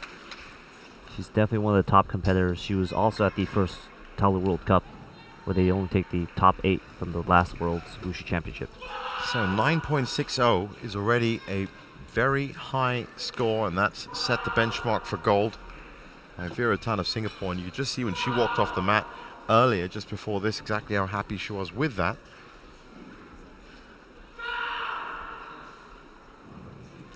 And we just saw in that landing there, she shook a little bit, a tiny bit. Now that would be a deduction if that happened, but I'm assuming not much. It's dependent on the torso. So if the torso moves forward or backwards, that's considered a sway. It has to go both directions. So if she maintains her chest forward, then she's fine. But if it's the leg is fine. And that did look like it was just a leg, so no significant problems for Vietnam and Kan Lee Tran Thi. But still,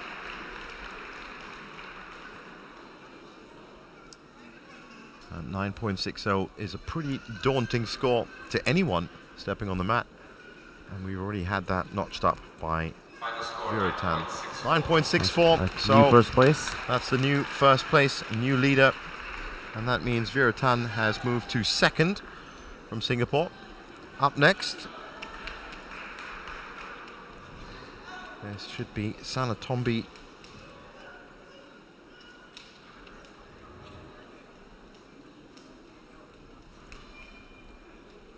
Athlete number 5, enter the arena. Yes, it is Sanatombi Chanu Nema Pokpam, representing India. Also a very strong athlete. She competed as well at the first Talu World Cup, placing third, just above our last competitor.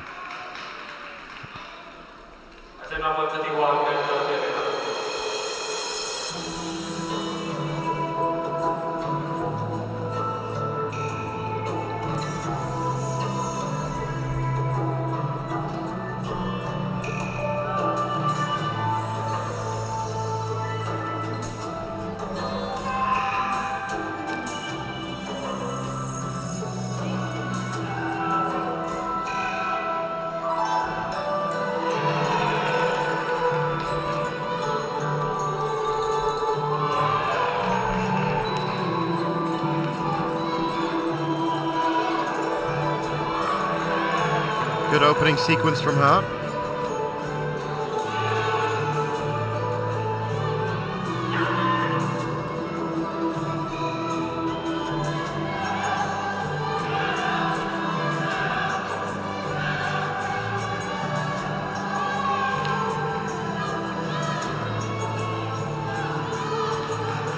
Very nice balance.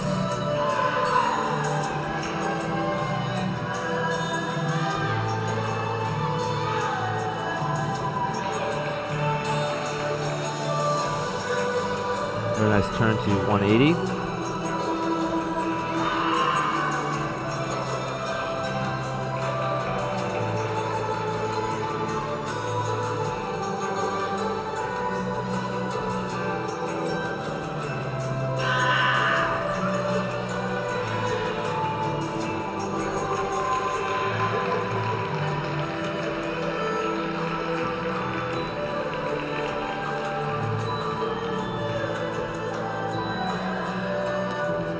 I've noticed in terms of legs, it's not necessarily a fixed stance that's happening. You're kind of moving between the stances as you go. That's an excellent point to make. The Tai Chi competitors are supposed to keep moving. There's rarely any stopping point other than the balances. It has to be fluid throughout the whole routine. So you can see the essence of the stance in between, but it's always moving into something It's new. always transitioning. Yeah. Correct.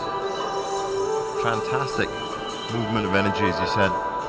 Now, that is a great balance.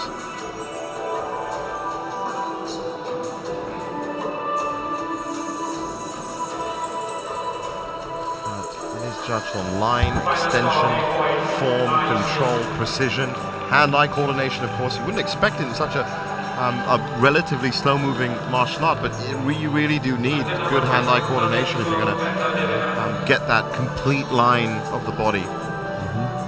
And especially in Tai Chi routines, it's very important that the arms follow the eyes.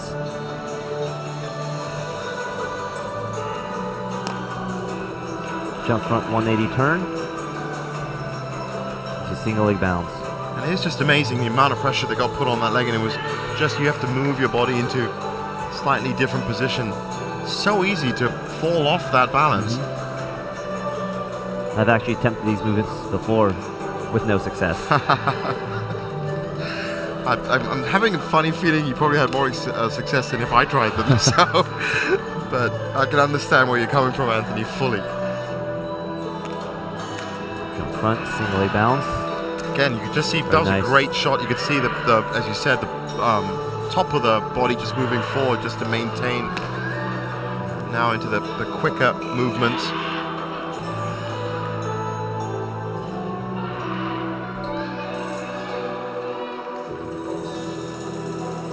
And facing the judges.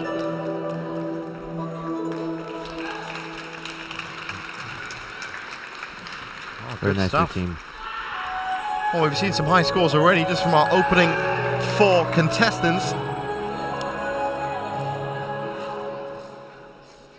9.64 from Kanli Tran is leading the way.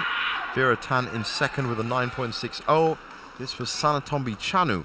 Final score 9.50. 9.50, so she now settles into the bronze medal position.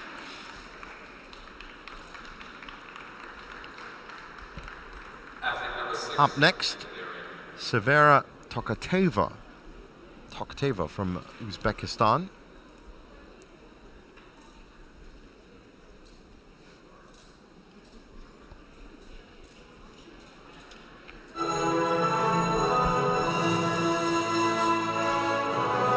great admirer of these northern style long sleeve outfits as well.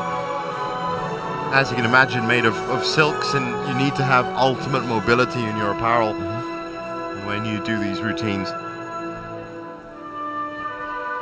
So this is Savara's first World Wushu Championships.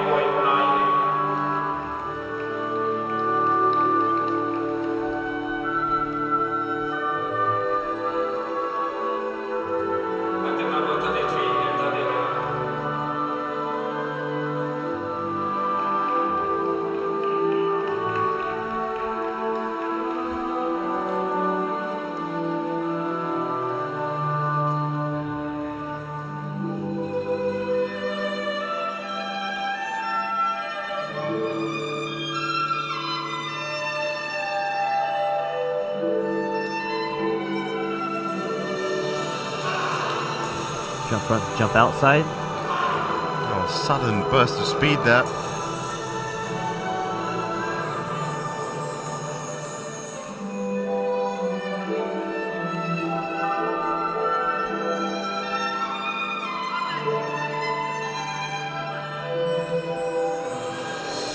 Jump A little front. bit of a, yep. Little stumble right there. It's more of a resetting of a foot than a stumble, but it will, of course, have been noticed by the judges. That's correct. It looks like she might have just stayed in the same spot. Yeah. Of course, the only reason we're bringing that up is the fact that there's such a high level. There's another Jump one, that's a bigger outside. one. And it looks like she felt that one as well now. Hopefully she hasn't injured that ankle, because of course, as you can imagine, there's a lot of power in these routines on those ankles. Looks like she's okay. Just a quick grimace. There's that one leg balance. Beautiful. Very nice balance.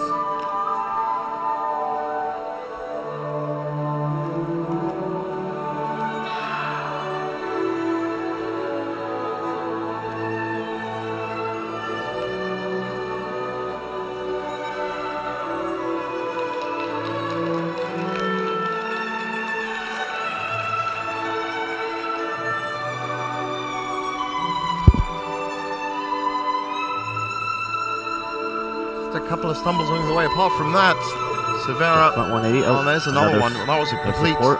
Yeah. So that would be a big deduction, I'm assuming. That would be Essentially a stop the additional routine. support. Yep, 0.2 deduction.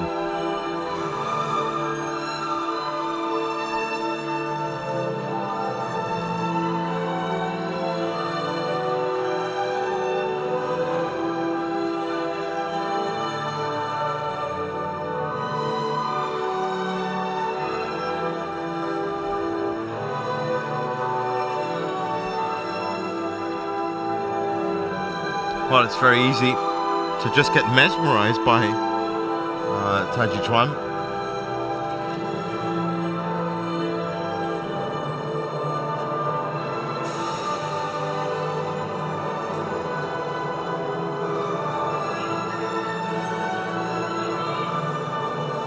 Another great angle just to look at the line of the body all the way from foot to the outstretched opposing hand.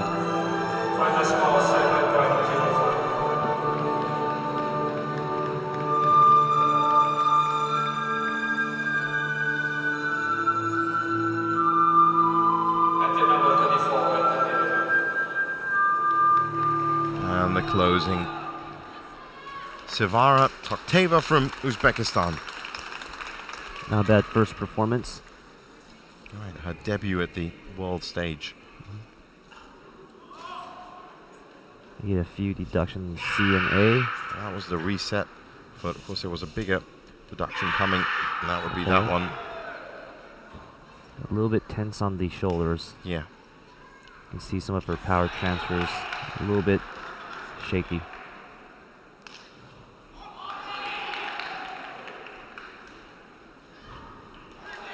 So, a couple of costly errors, 8.12.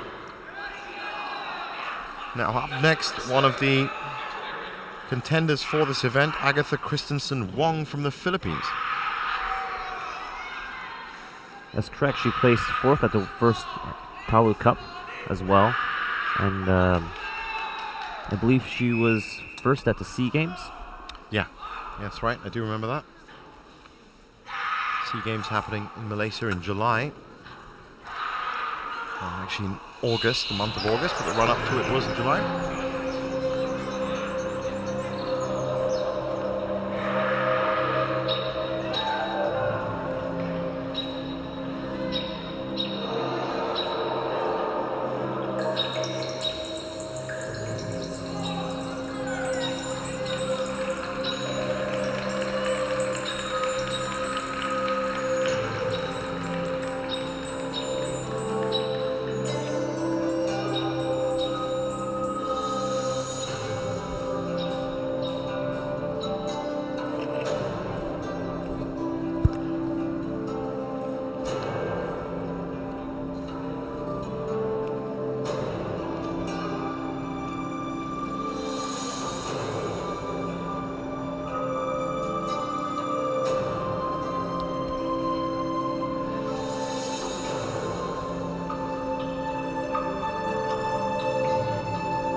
Very nice jump. Jump front to Yep, so far, outside. so far, good stuff from Agatha Christensen Wong.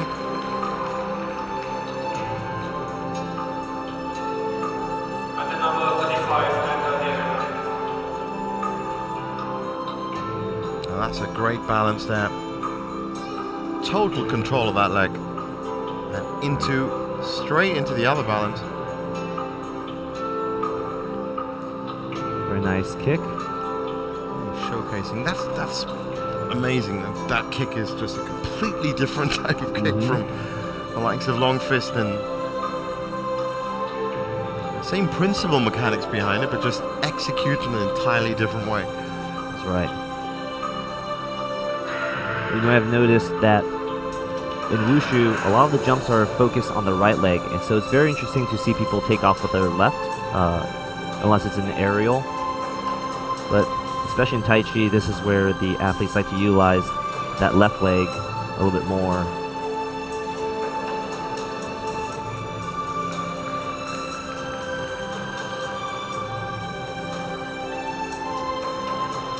Up into the kick. Jump fronts. Controlled that nicely. Very nice.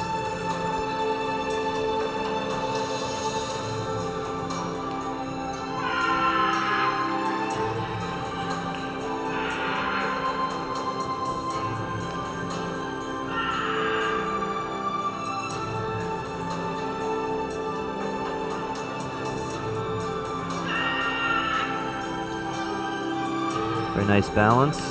Just see the forces she's contending with.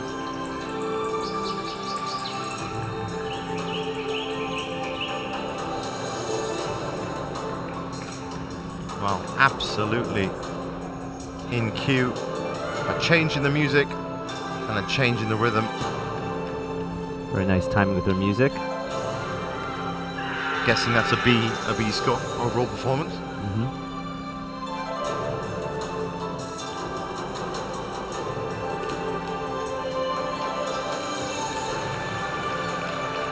Really accentuated that part of her routine. We haven't really seen that from the previous competitors so far. Has made the music come to the fore.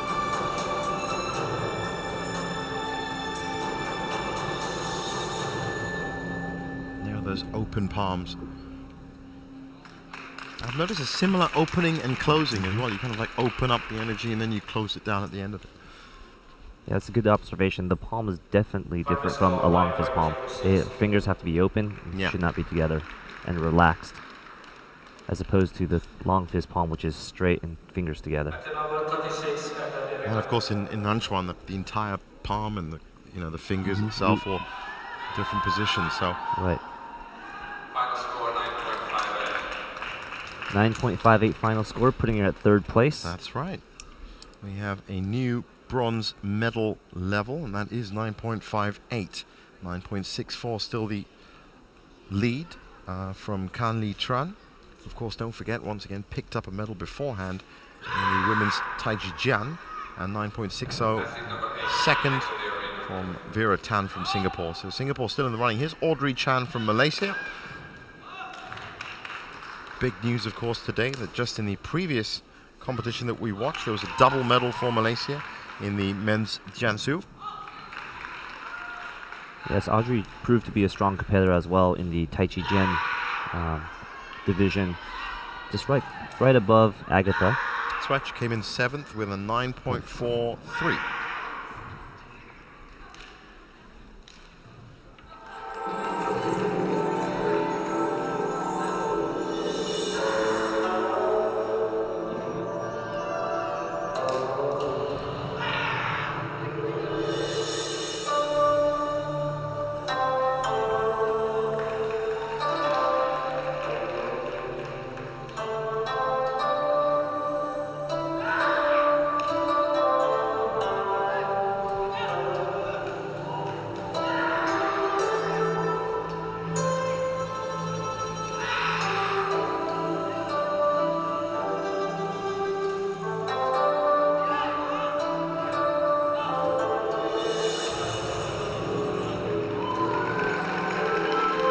Wow, that was really good. It was almost a snap of energy, and then she pulled it back.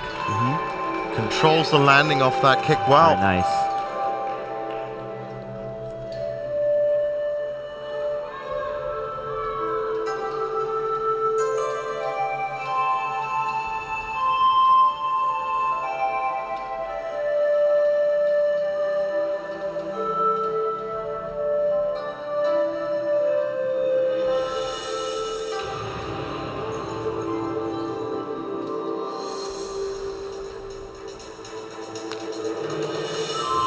Jump front to jump outside 360. Lifts up off the landing and is back into this endless, continuous movement.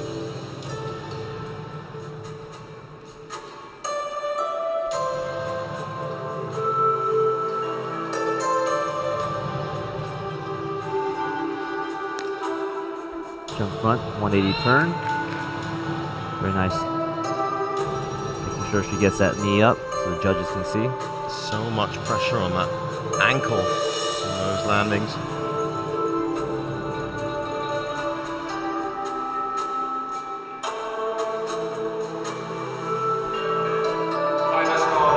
can also see from the footwear as well, it leaves a lot of lateral movement, it leaves a lot of give.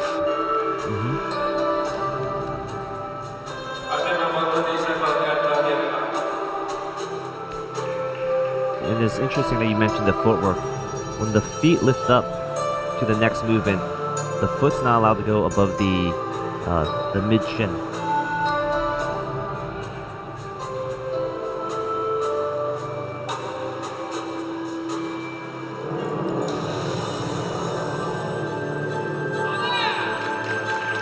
Now that you've mentioned that, I've actually just been watching that. That is incredible. That's unbelievable.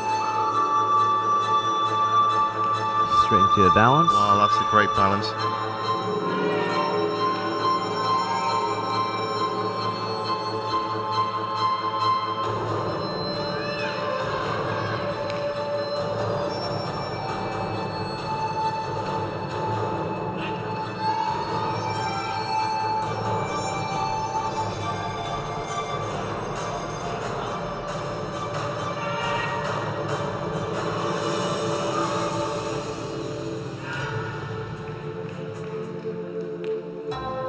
Wow, great performance here from Yizhou. Audrey Chan, as you said, had a pretty good performance in the Taiji Jian as well, and she's matched that here in the Taiji Chuan. And could this be a very good day for Malaysia on mat 1? 2 medals already picked up. The men's Jiangsu.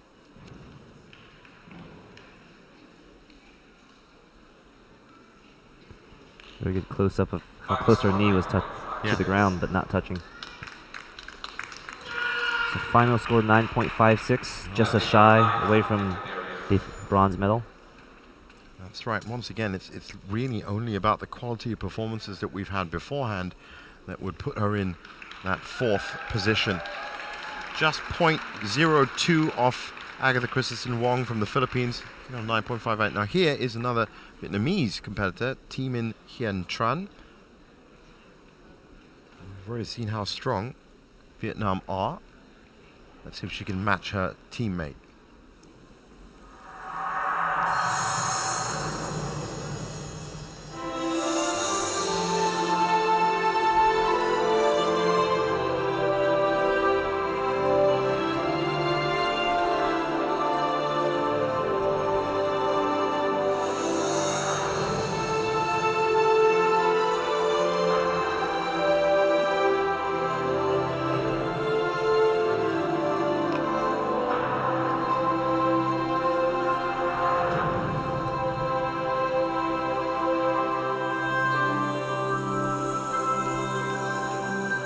Oh, that was a wonderful kick. Straight into another bounce.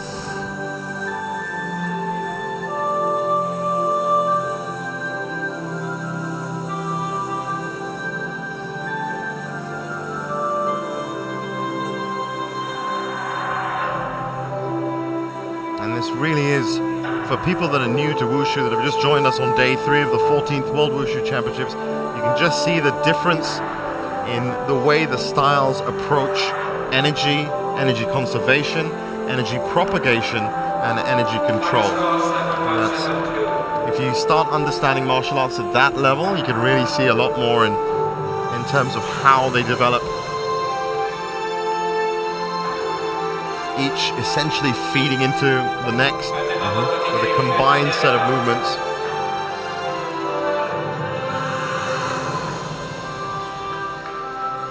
As I have said on day 1, you could spend a lifetime on every single discipline. I suppose in this case, you really could spend a lifetime on Tai Chi Chuan. It's very rare an athlete will switch over to a different style.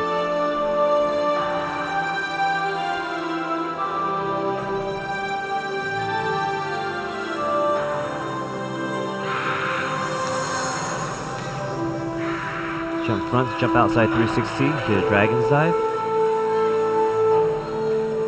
I'm guessing you just can't get enough standing momentum to get into a 720, so that's why a 540 is probably the max you would see. Yeah, I've seen it you done need before. to have that rolling momentum to get the 720. Right. It's very rare that you would see someone approach a 720.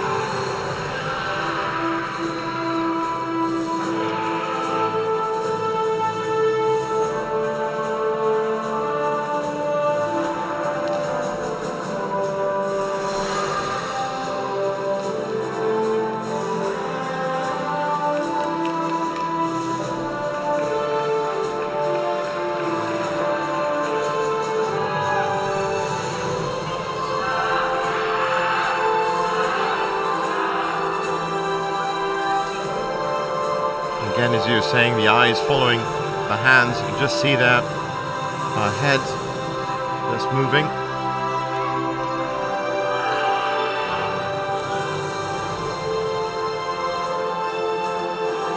That's a great angle just to show the shoulder work as well. It really is about rotating around the spine. Really transitioning a lot from being soft, flexible, to exploding with power.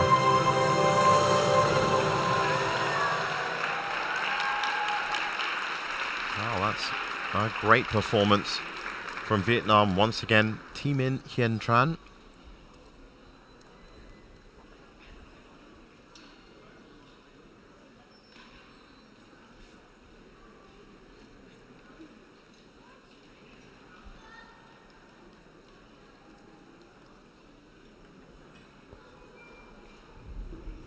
Another good shot of her bounce.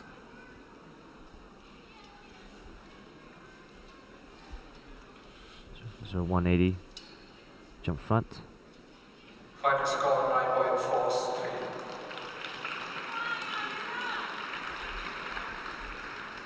Final score 9.57. Well, that's going to get her close, but not quite. Once again, that high level of competition. Up next from Singapore, one of the contenders, Lin Ying Ho from Singapore.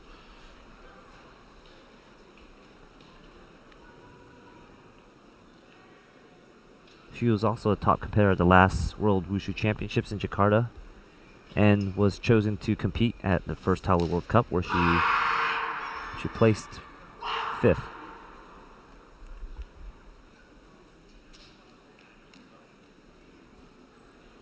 So she just getting ready. The judges just getting ready for her arrival.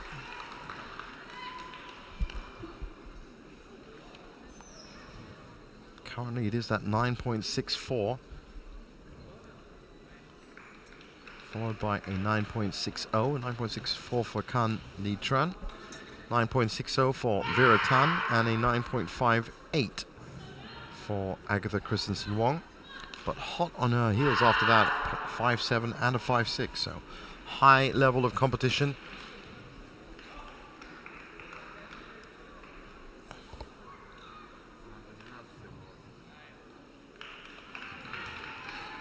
Looks like we're just waiting for the head judge. Seems that he's switching out one of the judges.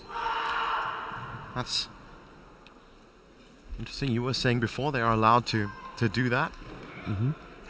Occasionally the head judge will switch out judges to give some of them a break. Well, that's actually what I mean. I've been constantly talking about the micro-analysis that they have to go through, but the pressures they must go through by having to watch these intricate movements. There is a great many. I can see that there is actually a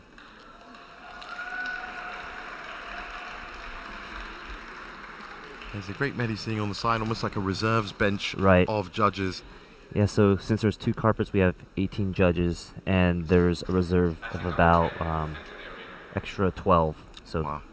So we've definitely got enough to spare then, for sure. Each of them qualified and certified, ratified by the International Wushu Federation. And as Anthony was talking about yesterday, through some very stringent measures indeed to become judges. So, this is Lin Yingho.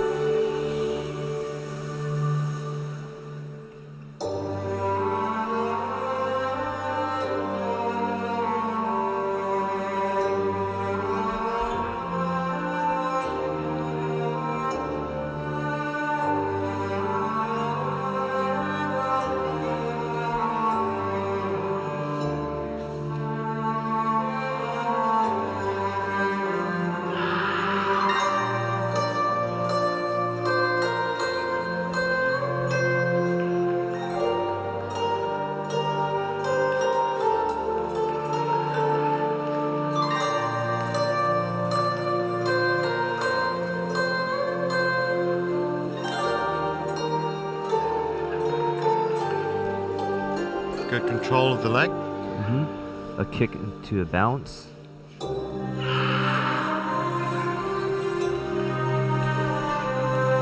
Another kick.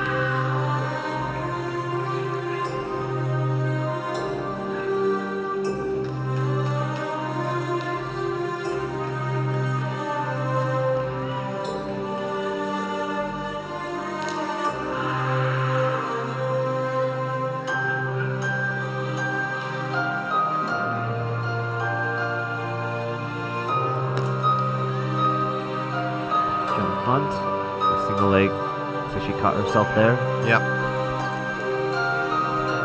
As you said earlier, very easy and distinct, and things don't quite go according to plan.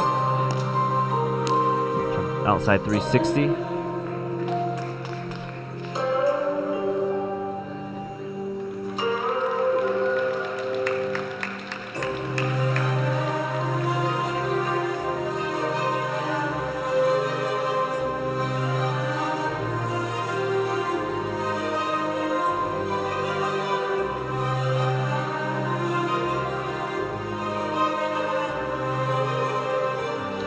Not just necessarily calf strength or quadriceps, it is actually the entire leg. You're going to have to have good knee mobility, you're going to have good ankle. That's correct. The ankle is very crucial, especially it has to be flexible to prevent injury. And of course, as we can see here from this balance, great hips as well, great hip control. The core is important when it comes to these jumps. Very nice. Oh, 180. Looks like she Yeah, stepped out of slight- it. Slight faltering there.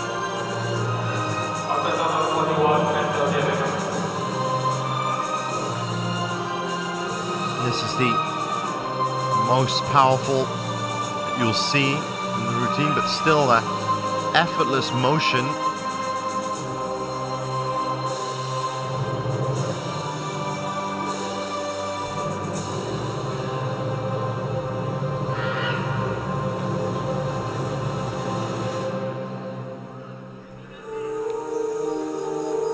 And the closing of the palms to signify the end of Ling Yingho's routine.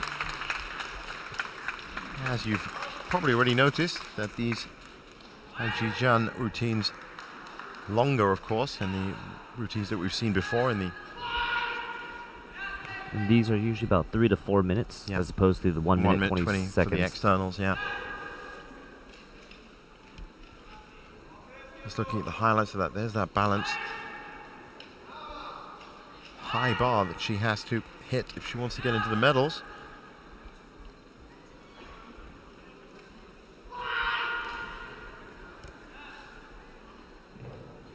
.964 currently the standard. 9.60 for silver and 9.58 for bronze. But even a fight for fourth place would mean that she's going to need to get up very close. 9.00. Like we said, with Audrey Chan and Timin Hien at 9.56 and 9.57 respectively. And as you can imagine by now, that is Uzbekistan's Madina Sodikova about to get into her routine. I'll just take the time before she does just to remind you that any of the day 1 and day 2 action, this is day 3 of the 14th World Wushu Championships in Kazan, Russia. But if you do want to catch up on any of the styles that were competed on day 1 and day 2, both on mat 1 and mat 2, then get onto the IWF YouTube channel. That's the men's and women's Chan Chuan, the women's Taiji Juan, where most of these competitors, of course, took place. The men's Dao Shu, women's Xiangshu, women's Nanchuan, and the men's Nangun. Those are the completed events so far on the Taolu side of things. But also the Sanda competition is in full swing and is up at the round of 16. Robin Black and Tony Sims will be back in the commentary box this evening, so don't miss those streams either.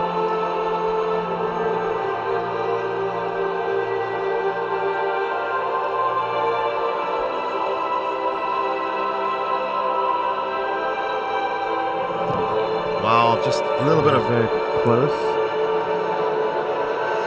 wasn't it quite a full fall though? Not quite a fall. She will get a deduction for a sway.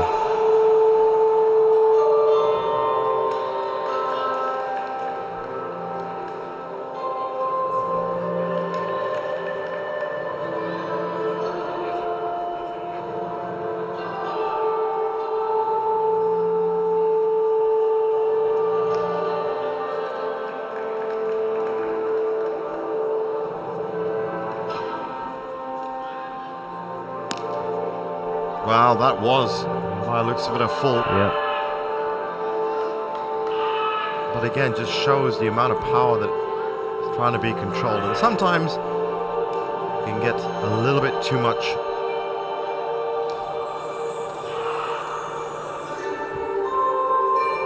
Jump front to jump outside. Dragon's dive.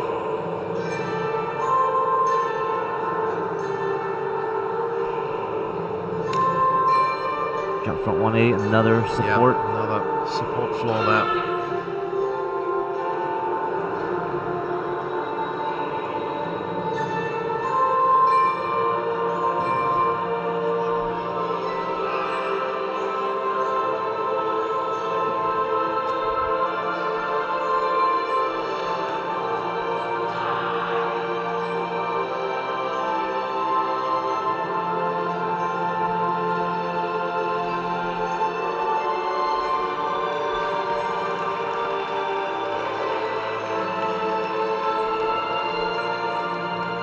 Seems to have settled into a decent rhythm now.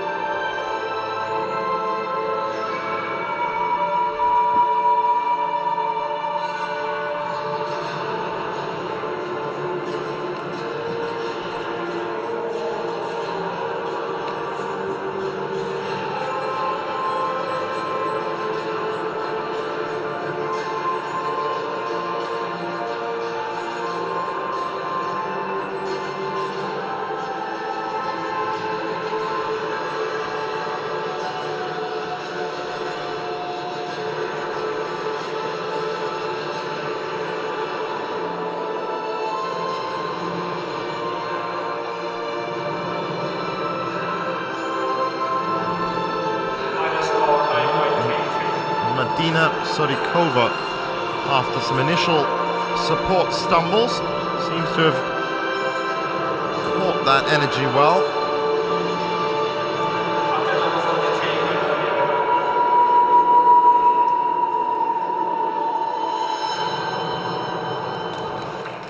Not a bad performance, but it may not be enough. Yeah, definitely That's those the first stumbles are one. going to cost her now. It's a high level.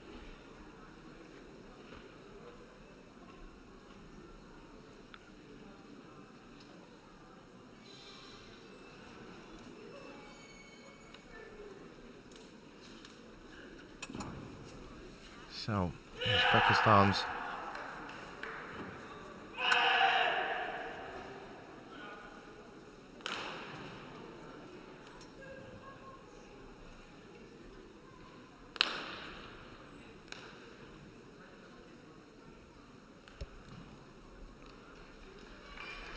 now just waiting for the scores. She knows those stumbles will cost her. Well, they weren't really stumbles, as you said. They were support flaws. I think that's probably the best way to describe them. At the moment, 6.92. That was a 6.92. heavy score in the end.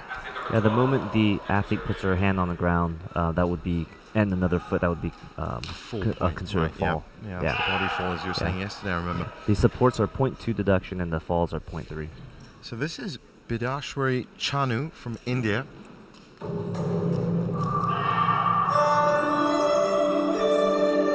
Representing Indian Wushu. Again, we've seen it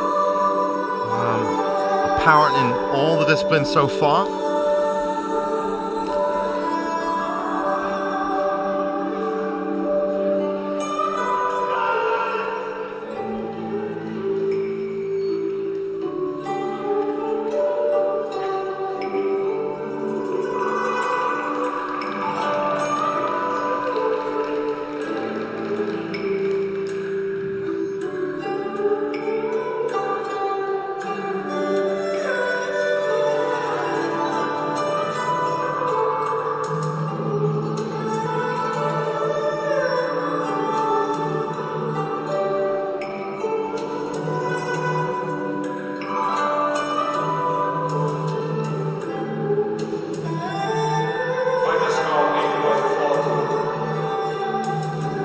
Wow, this is good, clear movement from Bidashwari.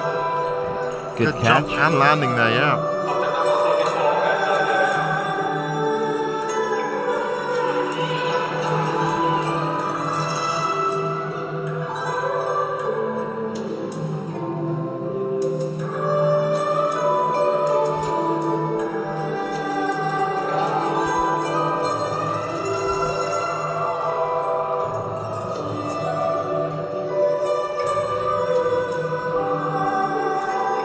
Setting up for next jump.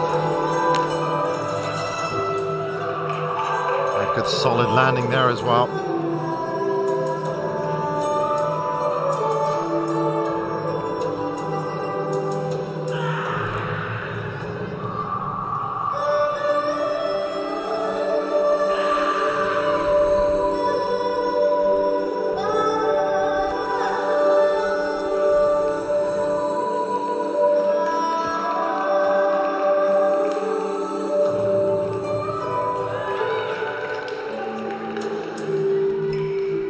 So far, so good for Bidashwari Chanu. No significant deductions.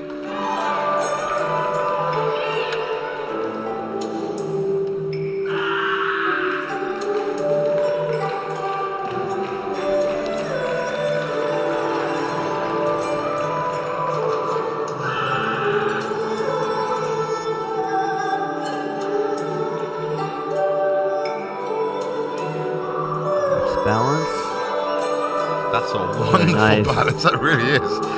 That's,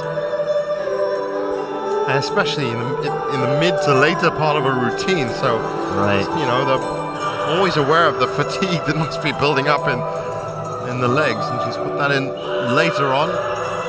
But as I said, very strong competitor. She really is in control of what she's doing. That energy is coursing through her body. resets her energy right there. A series of cloud hands.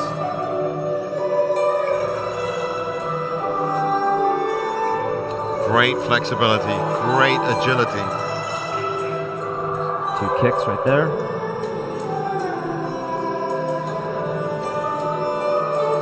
Head, neck, and spine perfectly straight. Arms moving in unison. This is a very good performance. Right, nothing significant Yeah. in terms of mistakes. It will be determined up to the B judges.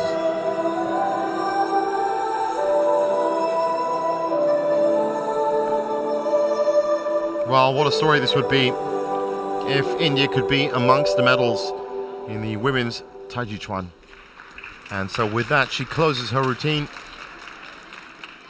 It'll be interesting if she does get a very high score, because there is a very high scoring competitor coming up next. Very familiar name as well, which we'll get to in just a second. I think we should first of all just see, as we look at the highlights of Birashwari Chanu. Set there, the knee. Final score Very well. 9.52. Final score 8.88 in the end, so there were some deductions. I think number 13 into the Looks like she missed her first set of jumps or difficulty movements and her 10th one. At the number As well as a 45. sway forward. Now, this is Linswell Kwok, and as I said, a very big name in terms of Taijiquan and Taijiquan. Right. And if you just look at her record, well, in 2015 at the last World Wushu Championships, double gold medal, one in Taijiquan and Taijiquan. 2013, she got a gold in Taijiquan. 2009, she got a gold in Taijiquan. 2 silvers and 2 bronzes. Asian Games silver, World Games gold, and gold at the World Judo Championships. I think that just about sums it up, really. But funnily enough, the story, of course, in this one is that she didn't pick up a gold in the Taijiquan after a costly slip-up. As we saw in the highlights, Yep. she was doing a jump in one of her landings and had to step out of the jump. Looks like she might have hurt her ankle. Let's hope she's recovered for this one. A big star at the SEA Games.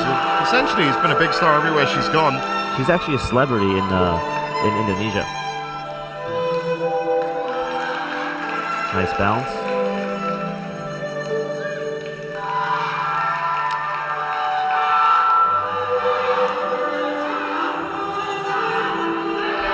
Wow.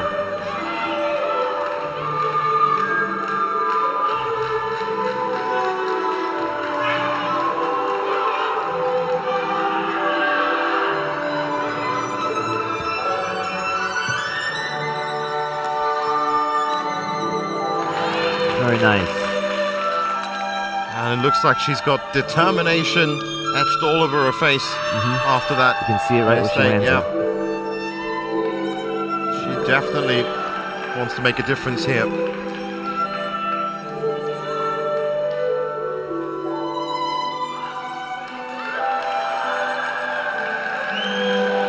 There was a saying, I can't remember what discipline it was, that mistakes are the true food of champions, and that they push you to go Very even nice better. landing right That's there. a great landing, yeah. And that was the jump that cost her in Taijiquan. And this time she's through.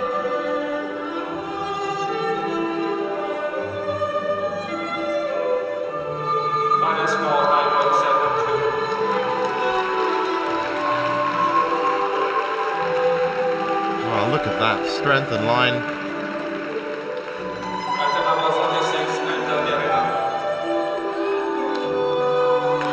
Very nice. Jump front 180 turn.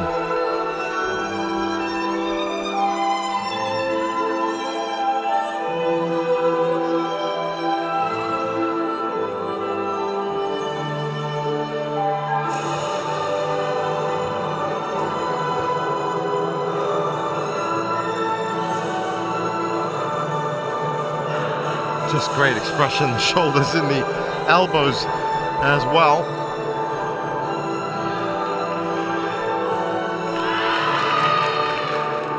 Very nice. Just confidently going through this routine, stamping her mark after a series of powerful movements. Lots of control.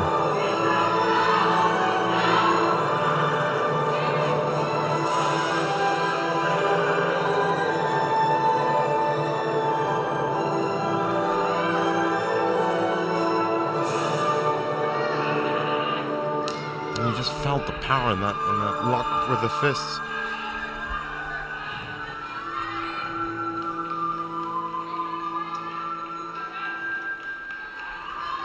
And once again, Linswell has come to the end of another glorious routine. It's almost a shame to pick out highlights from something that was pretty much fluid throughout. But there are plenty of points within there which you could pick up.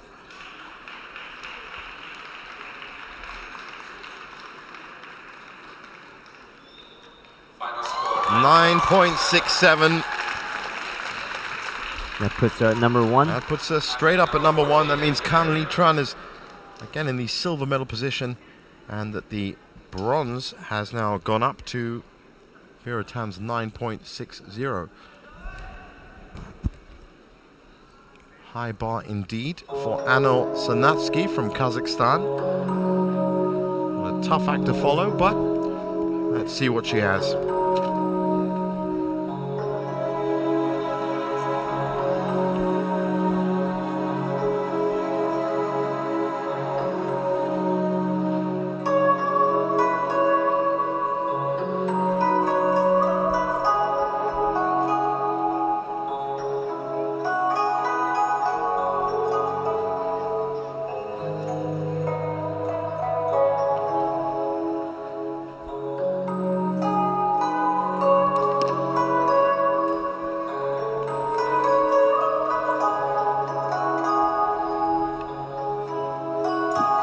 Very nice kick.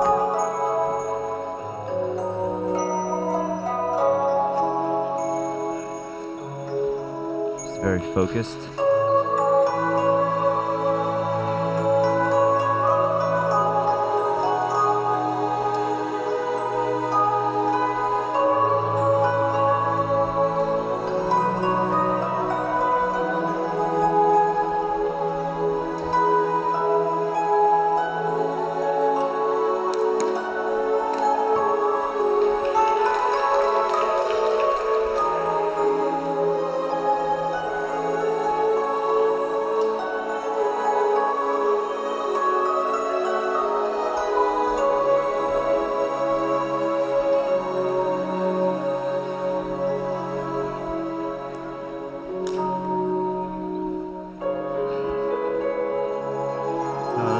Solid stuff, but I fear that Linswell has set a serious bar.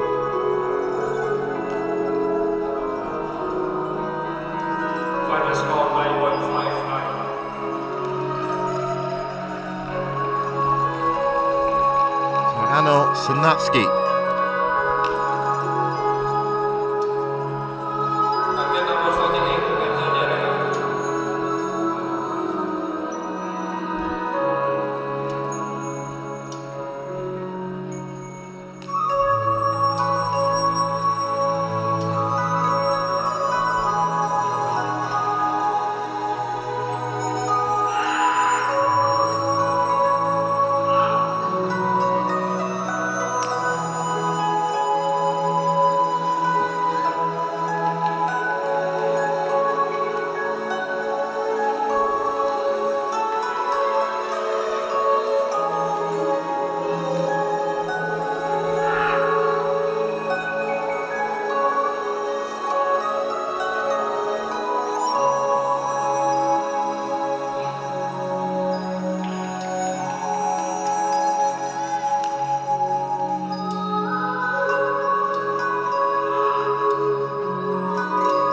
Right and left legs both looking strong, possibly left leg looking a bit stronger.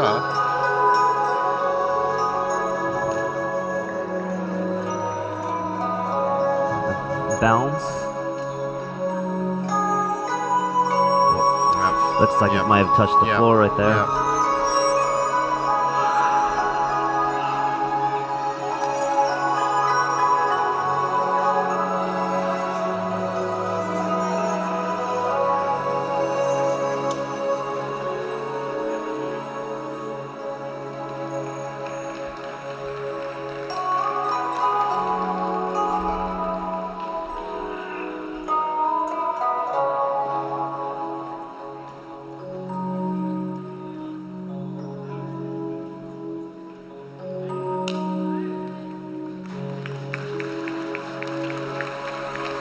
Well, that closes out Anel Sonetsky's routine. As you can see, a bit shaky on the legs. A little bit shaky throughout her routine. So that culmination of swaying deductions could be a significant factor in her result. And here's where her foot touched the ground as she pulls back up. That's right, just there. Final score 7.39.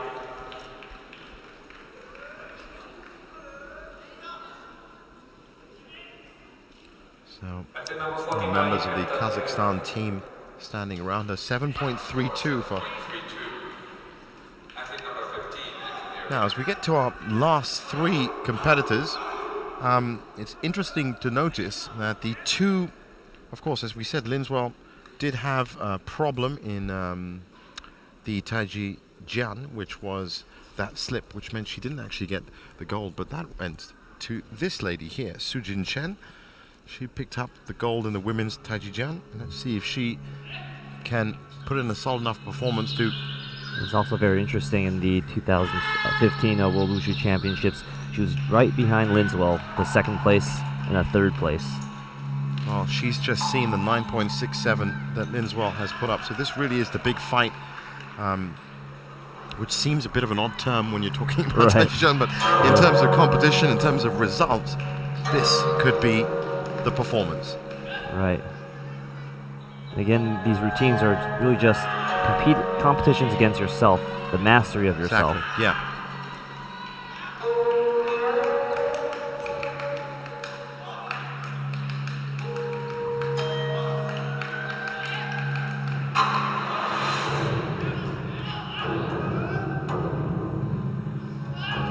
Dramatic choice of music.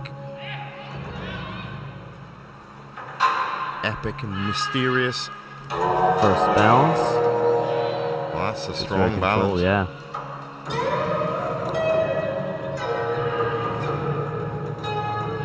Very nice. Holds the landing well. Front stretch into single leg bounce. Sujin Chen from Hong Kong immediately showing that she is worthy of that gold medal she picked up.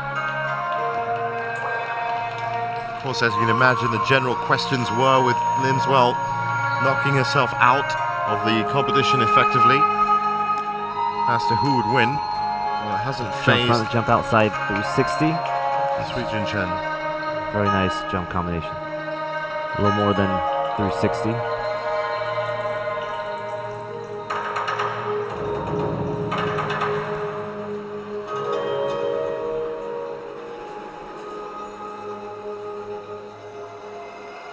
Final score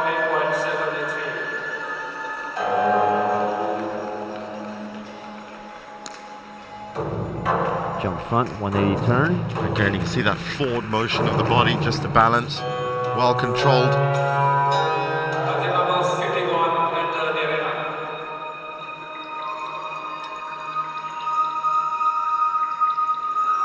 It is a very doable target. 9.67 leaves a lot of margin.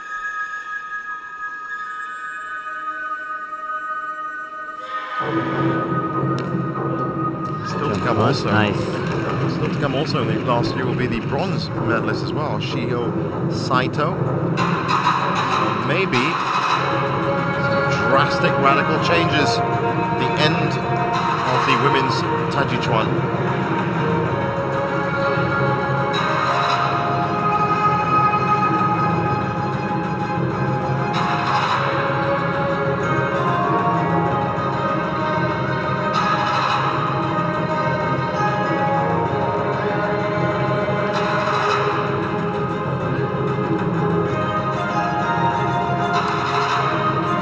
Beautiful movement.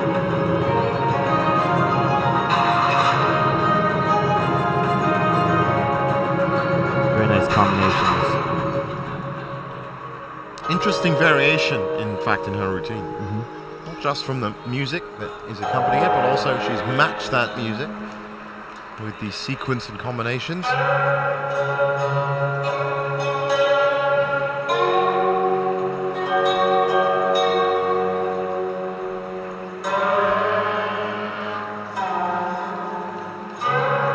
strong support, strong legs, and I wonder if Sui-Jin Chen has just made a very good shot. Very sharp performance. Yeah, at a possible double gold here at the 14th World Wushu Championships in Kazan, Russia. There's that balance again. No serious mistakes, so she's could be top 3. I'm sure she'd be happy with just another medal, but obviously there's a nice ring to double gold. And as we saw when we were reading out Linswell's achievements, it reads very well.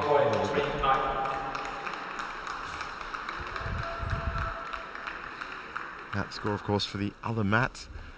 That's it, number 52, Vector Irena.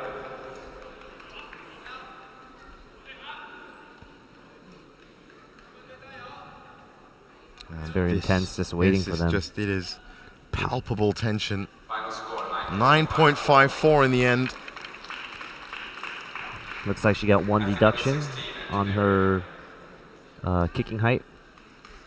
Wow, what a deduction to have, and that's put her in 7th spot. Right, that brought her almost the same. Yeah, it's dropped you down a lot. Almost the same situation that Linswell found herself in when she made that mistake in the Tajijian. It put it down to 12. Here's Wei Jen Lee from Canada.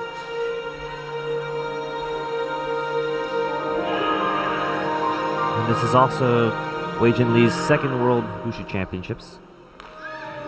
Actually, she used to be a broadsword competitor before, long distance broadsword.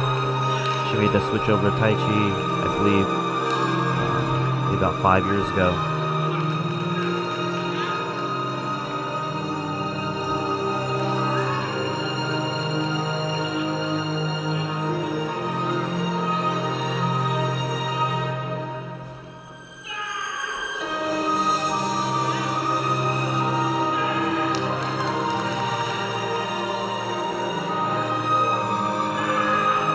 That 1 foot pacing that you were mentioning before.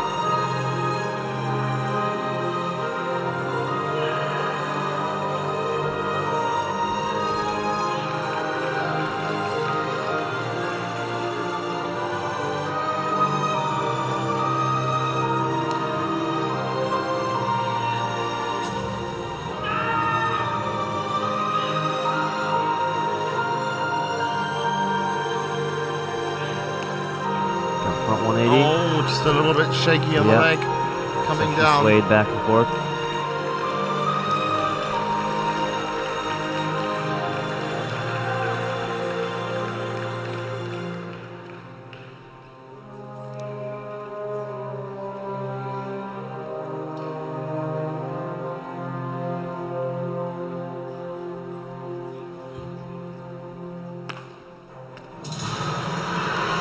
Very outside. fast, yeah. Explosive.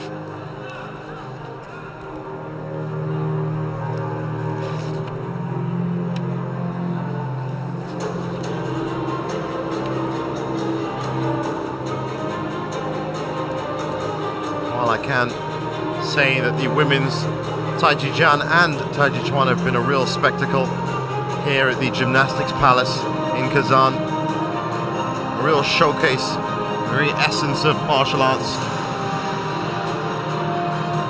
A series of powerful movements.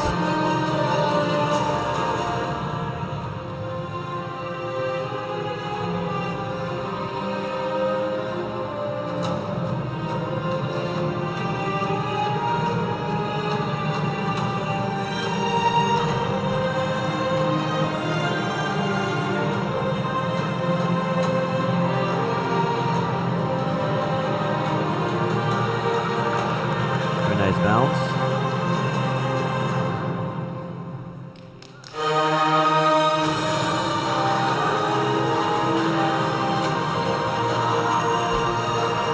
Very dramatic music. Epic music. Epic. Yeah, it's the most epic of all the compositions that we've heard.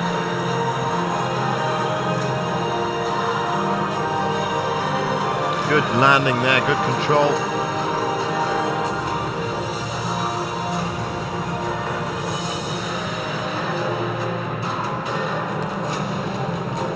Final score 9.67.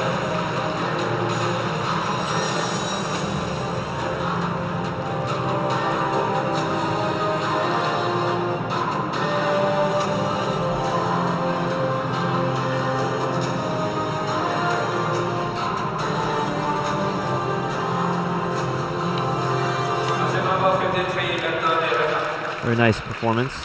From Wei Zhenli.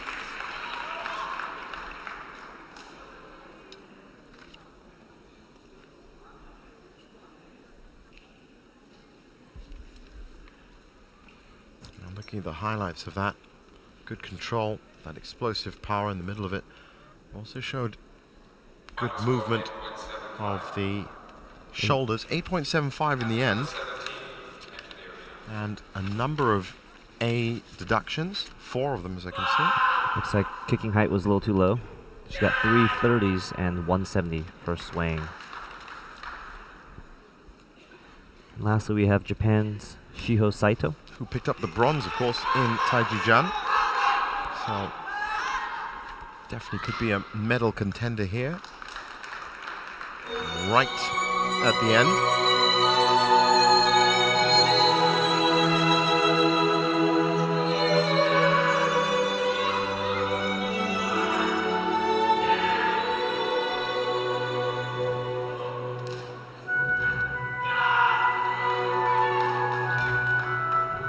That opening that we now know so well. Lifting up of the palms, almost resting them. And then the real sequence begins.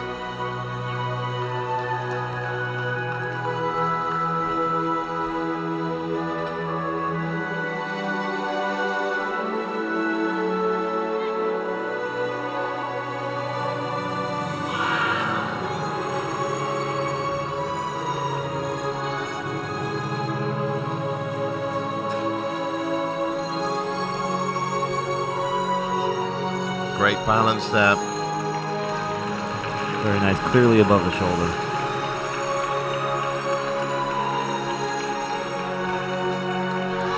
Very nice catch. That landing. So far so good for Shiho.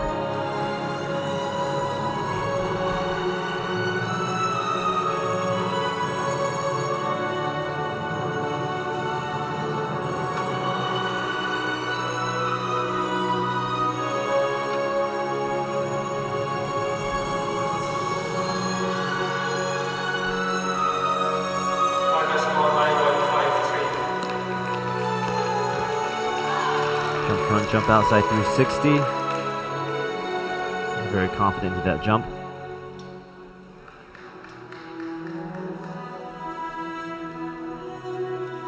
Number 54, enter the arena.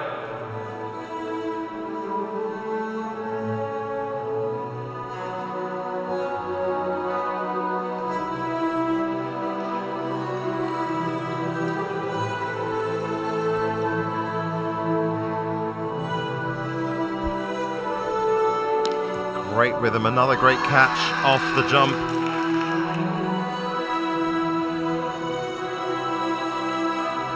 And another great balance. Look at that. Very nice and controlled. Well above the horizontal level. Nice Spins 180 around, turn. yeah.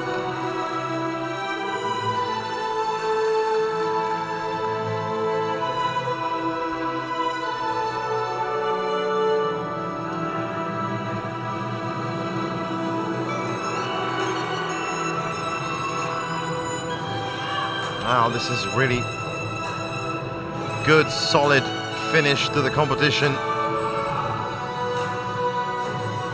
Very tense. Another strong competitor way at the end. Yep. We'll see if it's good enough to beat Linswell. Bronze medalist in the Taiji-Jan, and definitely putting in a good shout for a double medal again.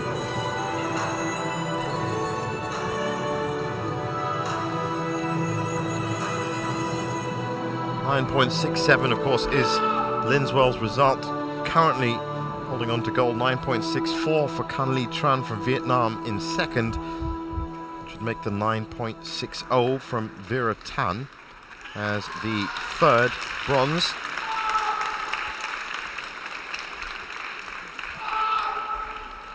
So 9.60 or more to get in the medals. Possibly another bronze.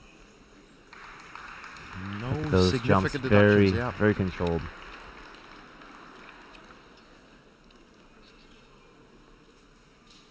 There's a bounce. That's a wonderful balance. That's 9.62. 9.62. So not quite, but she does take the bronze. That's a second bronze for Shio. Look, you can see how happy she is. She's over the moon with that. So right at the end of the competition, we get a change in the results. Linswell, of course, walking away with a gold. Kan Lee Tran with a second silver, so that's a second medal for her as well. As you can see, the confirmation, Chiho Sato. So essentially, second and third, the same as women's Taiji Jan. But Linswell just taking her position up at the top. It was probably what she was expecting, but there was that big hiccup, or that big stumble that she had. In fourth, good performance for Vera Tan with 9.60. Agatha Christensen Wong in fifth. This is 9th to 16th. Sana Tombi, Pui Ke Ho, Lin Ying Ho, Vidashwari Chanu, Wei Zhenli, and in 17th, Mohan Saida Katya, who did take the mat for the first time. The judges are just making their way, as you can see, out, it's in the middle of your screen, out of the arena. And that brings us to the end of Mat 1's activities. Of course, the medal ceremonies for both Mat 1 and Mat 2 will be coming up on your screen very soon. We're just going to wait, as you can see, for Mat 2 to finish with the men's Nanchuan, and we'll be back with those ceremonies. So stay on this live stream, and we'll catch you in just a bit.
Final score 9.44.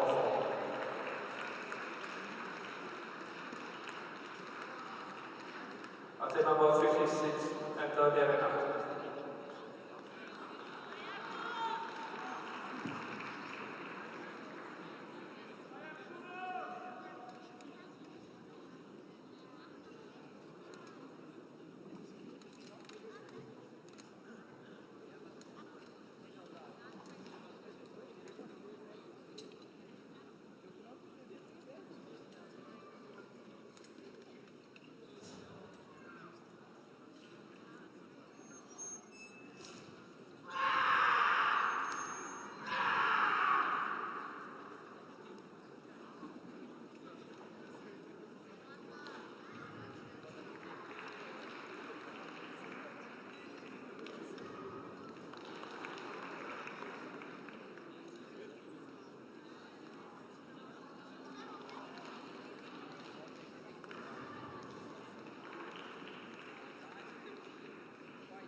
Final score 9.4.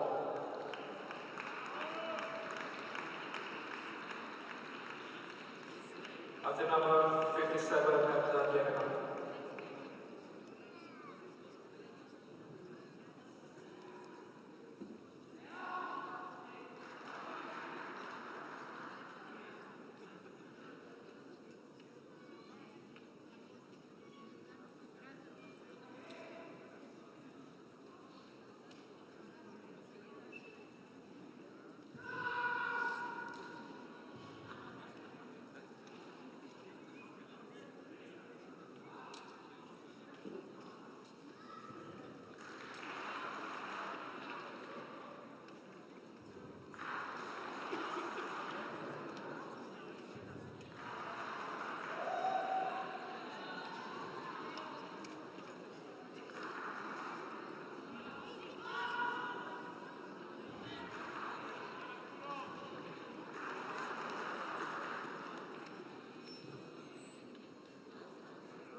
Final score 8.92. Match not yet concluded.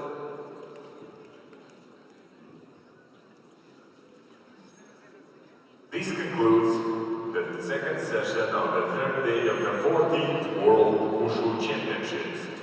Will the judges please leave the arena?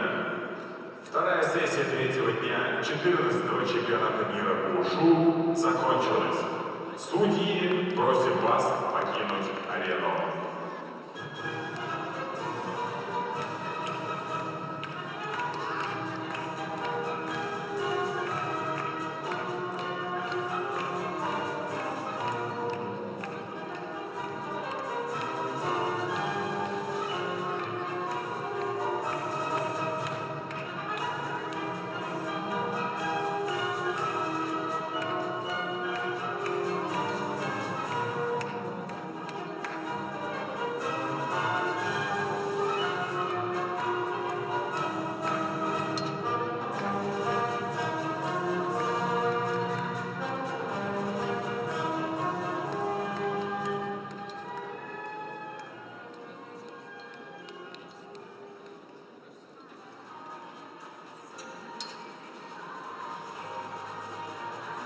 Дорогие зрители, дорогие гости нашего чемпионата мира, у нас к вам большая просьба задержаться на трибунах, чтобы посмотреть красочную церемонию награждения наших атлетов. Для них это прекрасный и волнительный момент. Разделите церемонию награждения вместе со спортсменами и самыми настоящими чемпионами. Церемония награждения начнется совсем скоро. Medal ceremony will start coming soon.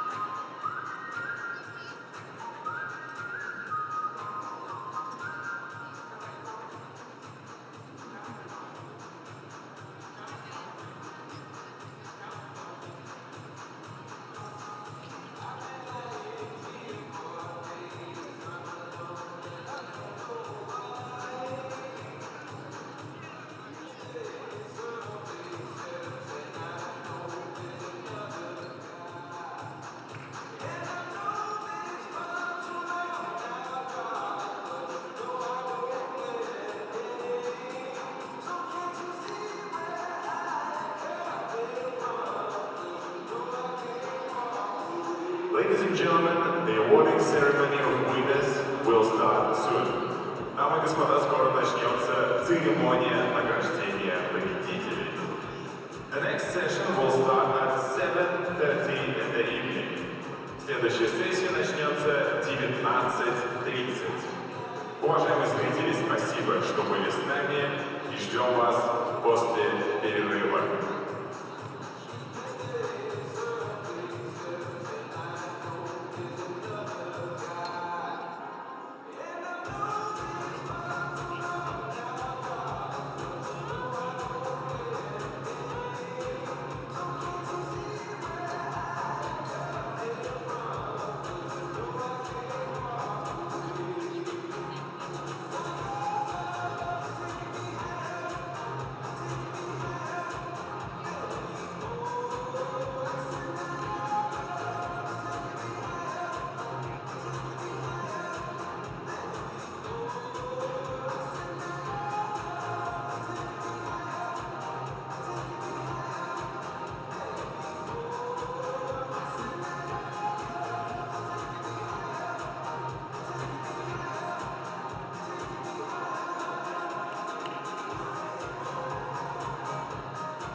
И, дорогие гости, мы все прекрасно знаем, что вы буквально нады современными гаджетами, Инстаграм и другими социальными сетями.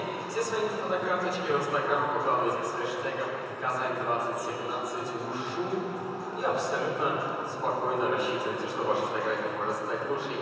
Не забывайте оставить этот самый хэштег, который сейчас показан на нашем экране, под своей публикацией.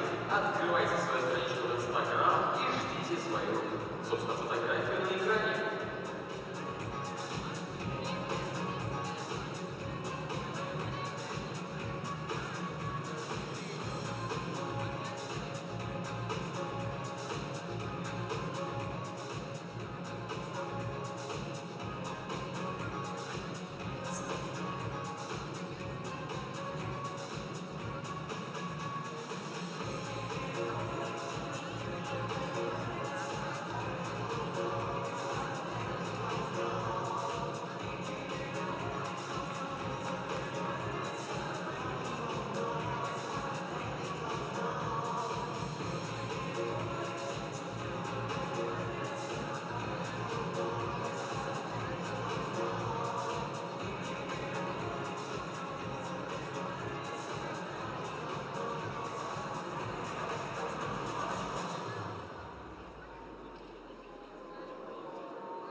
Ladies and gentlemen, the 14th World Wushu Championships victory ceremony for Gao Jianshu Men. Дамы и господа, церемония награждения 14-го чемпионата мира по спортивному ушу Гао Jianshu мужчины.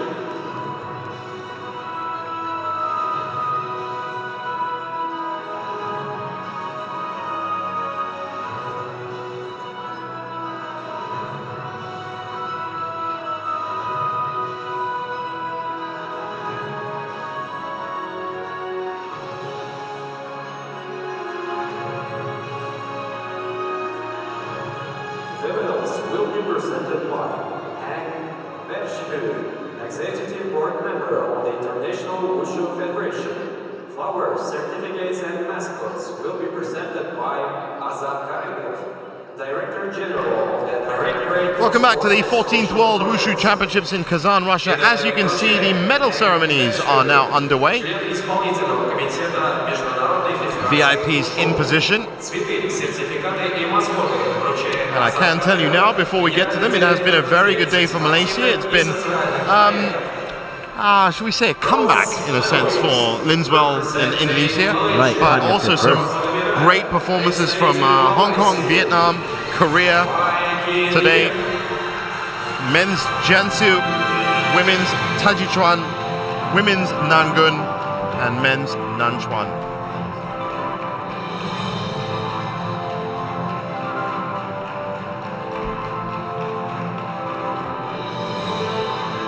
This looks like the men's Jiangsu, and as you can tell by that tiger stripe top, that is a Malaysian top, and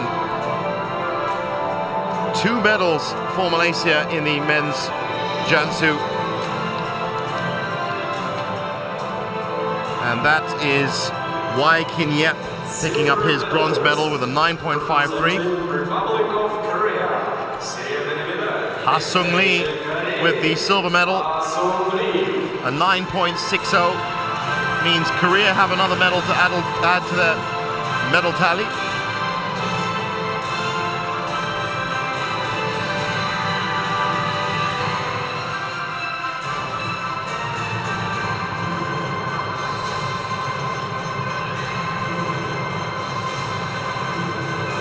Definitely a strong showing by the Korean team. Yep, they've been good They've been very competitors so strong, far. yeah, all around.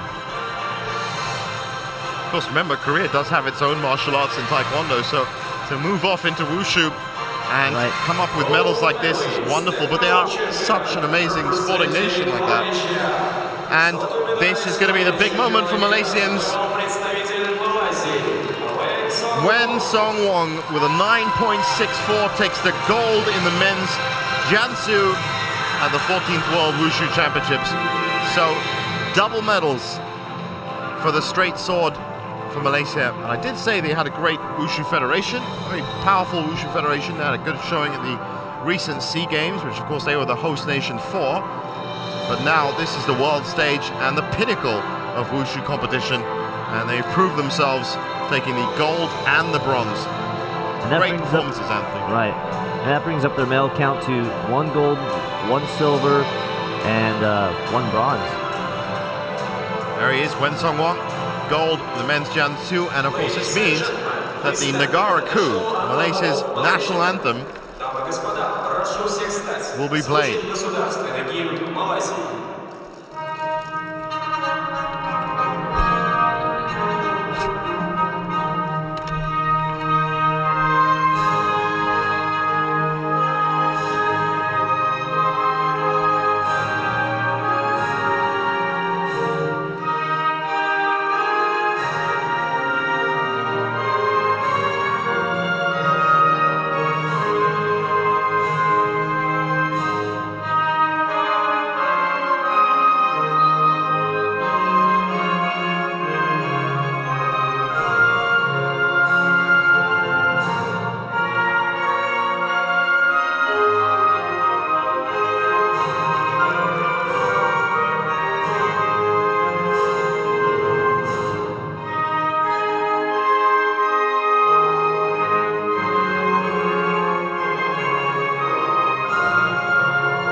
So that's their first gold at the 14th WWC. Приветствую спортсменов!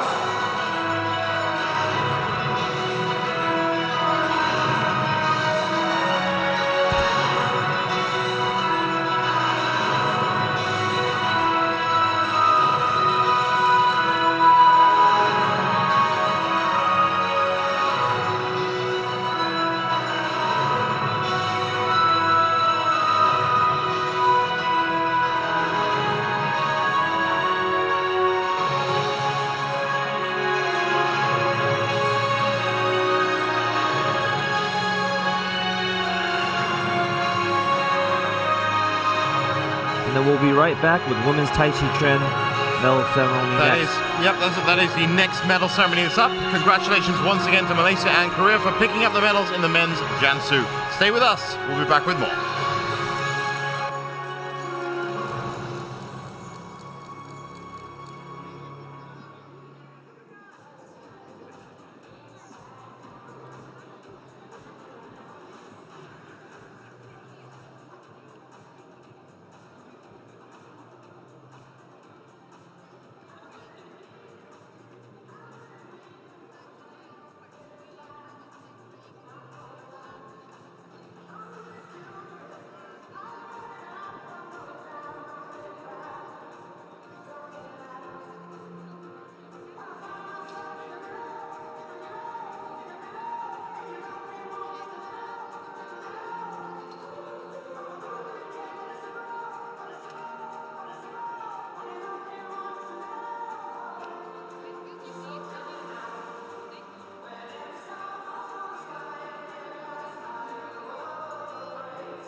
The 14th World Wushu Championships. Victory ceremony for Tao Lu, Tai Chi Chuan, women. Церемония награждения 14-го чемпионата мира. So next up is the women's Tai Chi Chuan, which we just watched here on Mat 1. Very close competition in the end. As I said, this was almost a comeback for Linswell after costly error in the Tai Chi Jian, which led Su Jin Chen to take the gold. This time around, Su Jin Chen couldn't quite make it onto the medals, but Linswell did. The medals will be presented by An Hong Seng, Executive Board Member of the International Wushu Federation. Flower certificates and mascots will be presented by Azad Kadyrov, Director General of the Directorate for Sport and Social Projects. Медали вручает Ан Хong Seng, член исполнительного комитета Международной Федерации УШУ. Цветы, сертификаты и маскоты вручает Азад Кадыров, генеральный директор дирекции спортивных и социальных проектов. VIPs in position. Representing Japan, бронзовая медаль. So a second medal for Shiho Saito. And it was a great performance, wasn't it, Anthony? That was a very strong performance. Controlled throughout her whole routine. Very nice, difficult movements. Well deserved.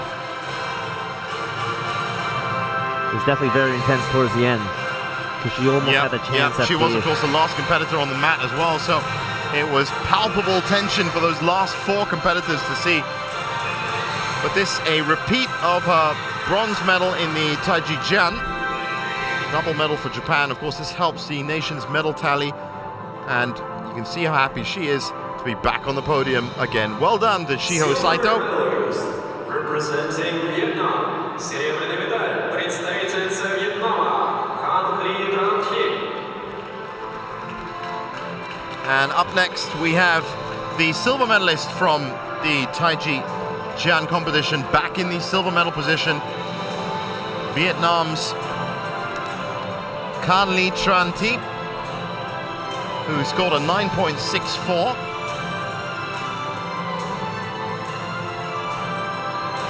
Has done her nation proud by producing 2 silver medals in the space of 3 days. Representing Indonesia, золотую медаль и звание чемпионки мира завоевала представительница Индонезии. And lastly, for first place, for gold, we have Linswell,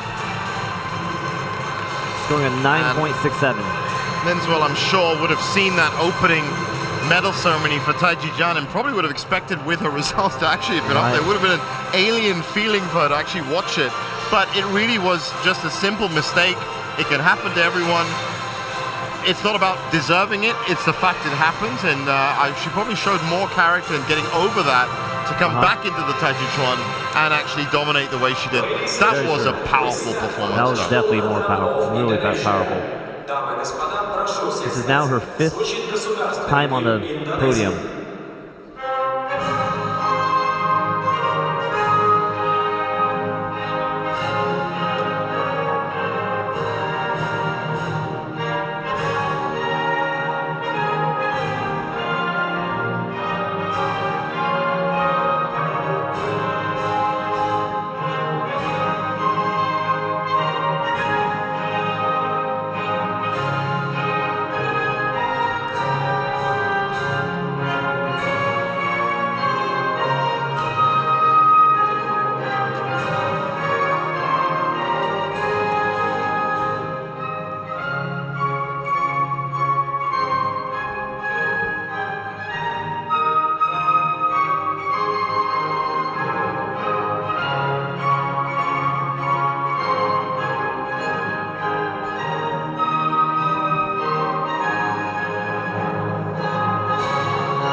Congratulations once again to Linswell.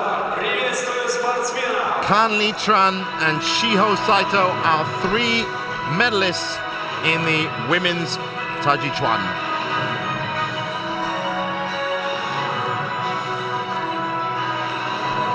So we have 2 more medal ceremonies to show you, and that is the women's Nangun and the women's Nanchuan, both watched by Mario Martinez and Alan Tang. Once again, if you want to catch up on exactly what happened, all you got to do in this digital age is get onto the IWF Wushu official YouTube channel, subscribe to it, and you'll know when all the feeds are on. We'll be back with that medal ceremony in just a bit.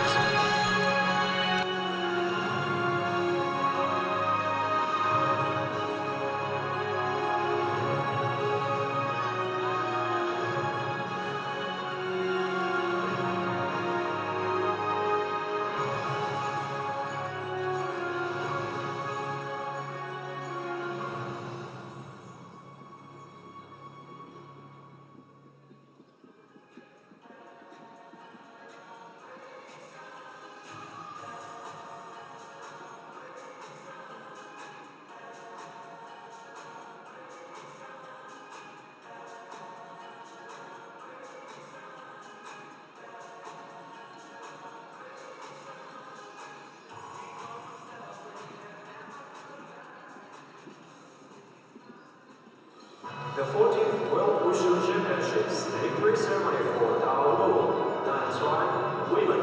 Церемония награждения 14-го чемпионата мира по Wushu Dao Lu, Nanchuan женщины. So just about ready for the women's Nangun medal ceremony.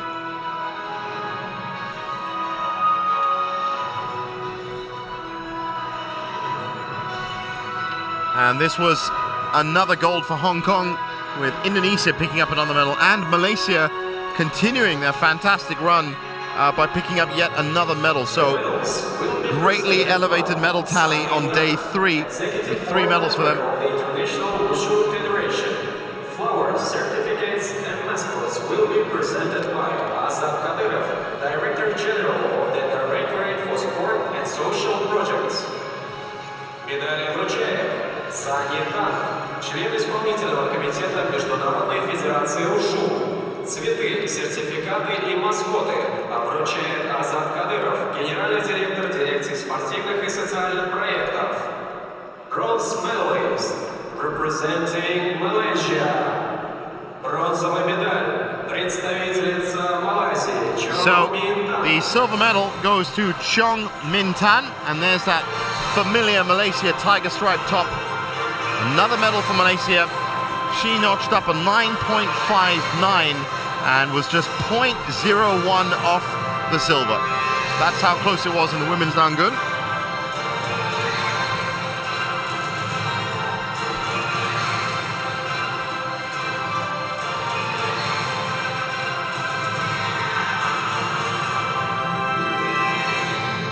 Silver medalist, representing From Indonesia, so after all, already picking up a gold in the women's Taiji Chuan, Juwita Nisa picks up the silver with a 9.60. This is something you are actually expecting, Anthony. Yep. Yeah, we first saw Juwita in the last World Wushu Championships in Jakarta, where she showed a very strong performance.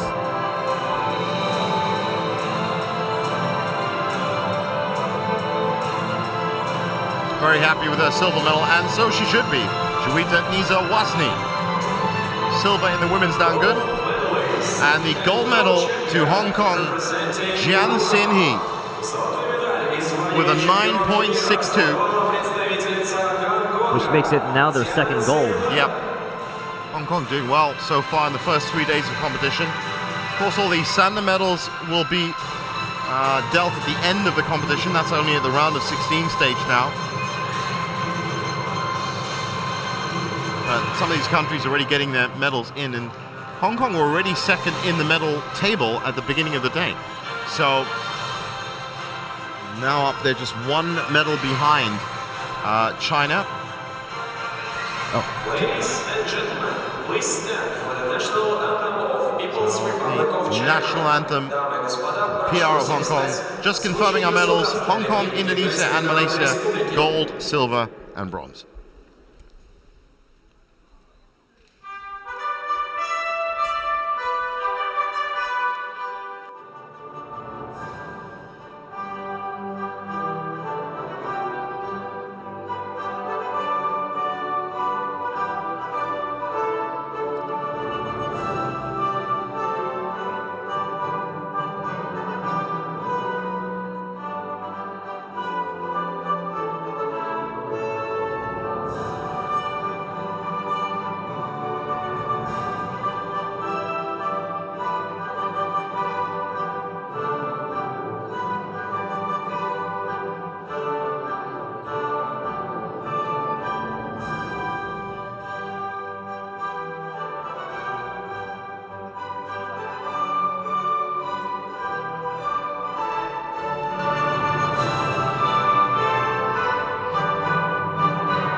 So one more medal ceremony to dispatch, and that is the men's Nanchuan.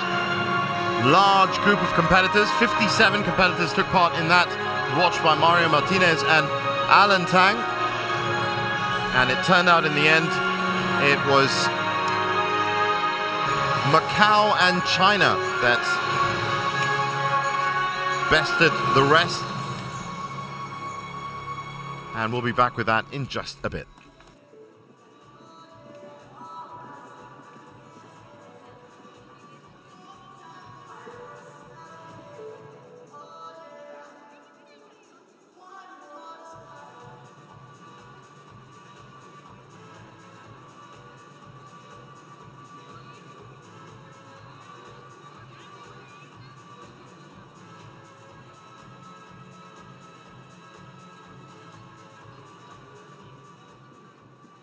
The 14th World Wushu Championships. The victory ceremony for Tao Lu, Nanchuan men. Церемония награждения 14-го So, чемпионата Southern Fist, men's Nanchuan.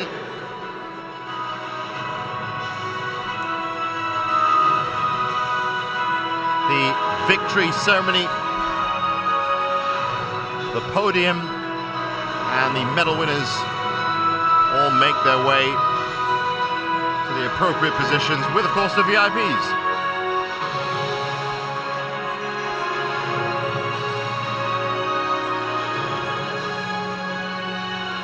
This is now the 11th discipline that we have seen in the 3 days so far, including men's and women's, of course. Yeah, you said this is pretty competitive with 57 athletes. Yeah. With Long Fist having 73.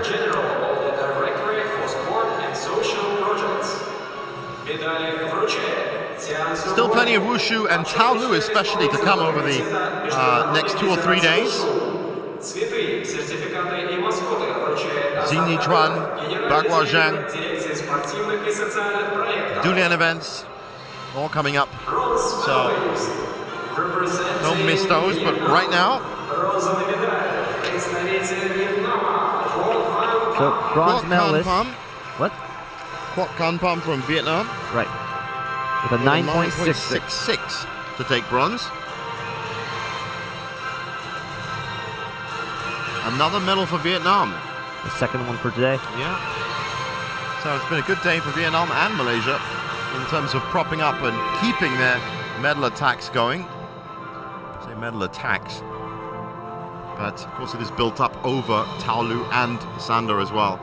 I can tell you now, there aren't very many Malaysian Sander competitors, Right. but there are a few from Vietnam and some pretty good ones as well. Now, in second, we have Junhua Huang from Macau. With a 9.67. Very close at the top. That's just 0.1 again. And just to reiterate, that is literally one minor deduction that is separated silver and gold. That's how close it can get here on these mats. Gold medalist and world champion representing People's Republic of China. Золотой медаль и звание чемпиона мира завоевал представитель Китайской Народной Республики Цзян Минли. And so China with their 5th medal from the Tao Lu mats. And if you think about it, as we just said, there have been 11 disciplines over the last 3 days, and they've picked up 5 gold medals from it. Just speaks about the quality of Chinese athleticism and wushu. Jian Mingli with a 9.72. And that, of course, brings China's medal tally to a straight 5 goals. 5 of 11. 5 out of 11, but 5 goals, and that's it. No silvers, no bronzes. They don't feel really proud. want to. They don't want to dilute that color at all.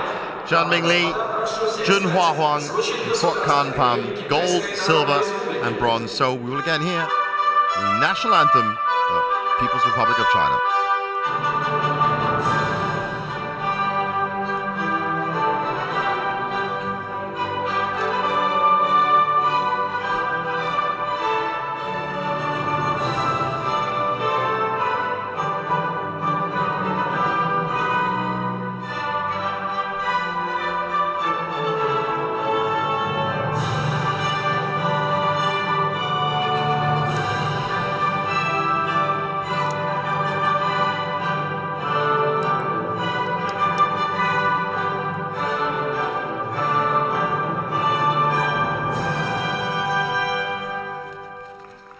congratulations once again to our athletes. Congratulations to China for hitting 5 medals. Congratulations to Malaysia for picking up 3 medals in a day. Vietnam also with a couple of medals as well. It's been a rich day, and it has changed the order of the medal tally. Now, if you want to find out more about the medal tally itself, as I said, get onto the official website of the 14th World Wushu Championships. That's 14wwc.iwuf.org. I'll say that again, 14wwc.iwuf.org. Coming up later this evening will be the continuation of the Sander competition under the watchful eyes of Robin Black and former US national Tony Sims. So enjoy that. Anthony, and for myself, it's goodbye. And of course, Anthony, thanks for joining us today. Thank you. We'll be back on Talumat 1 tomorrow, where we'll be again looking at Jiangsu and Gunshu, and Mario Martinez and Alan Tang will be looking at Taiji Chuan, Nandao, and Dao Shu. So join us then at 2:30 for more from the 14th World Wushu Championships. For now, it's goodbye.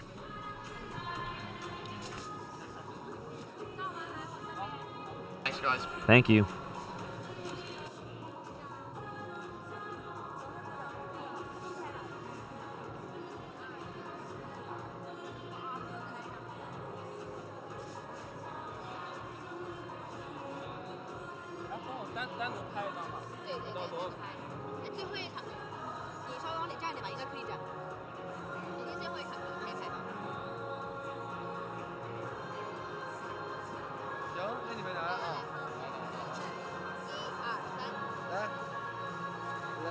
Bây giờ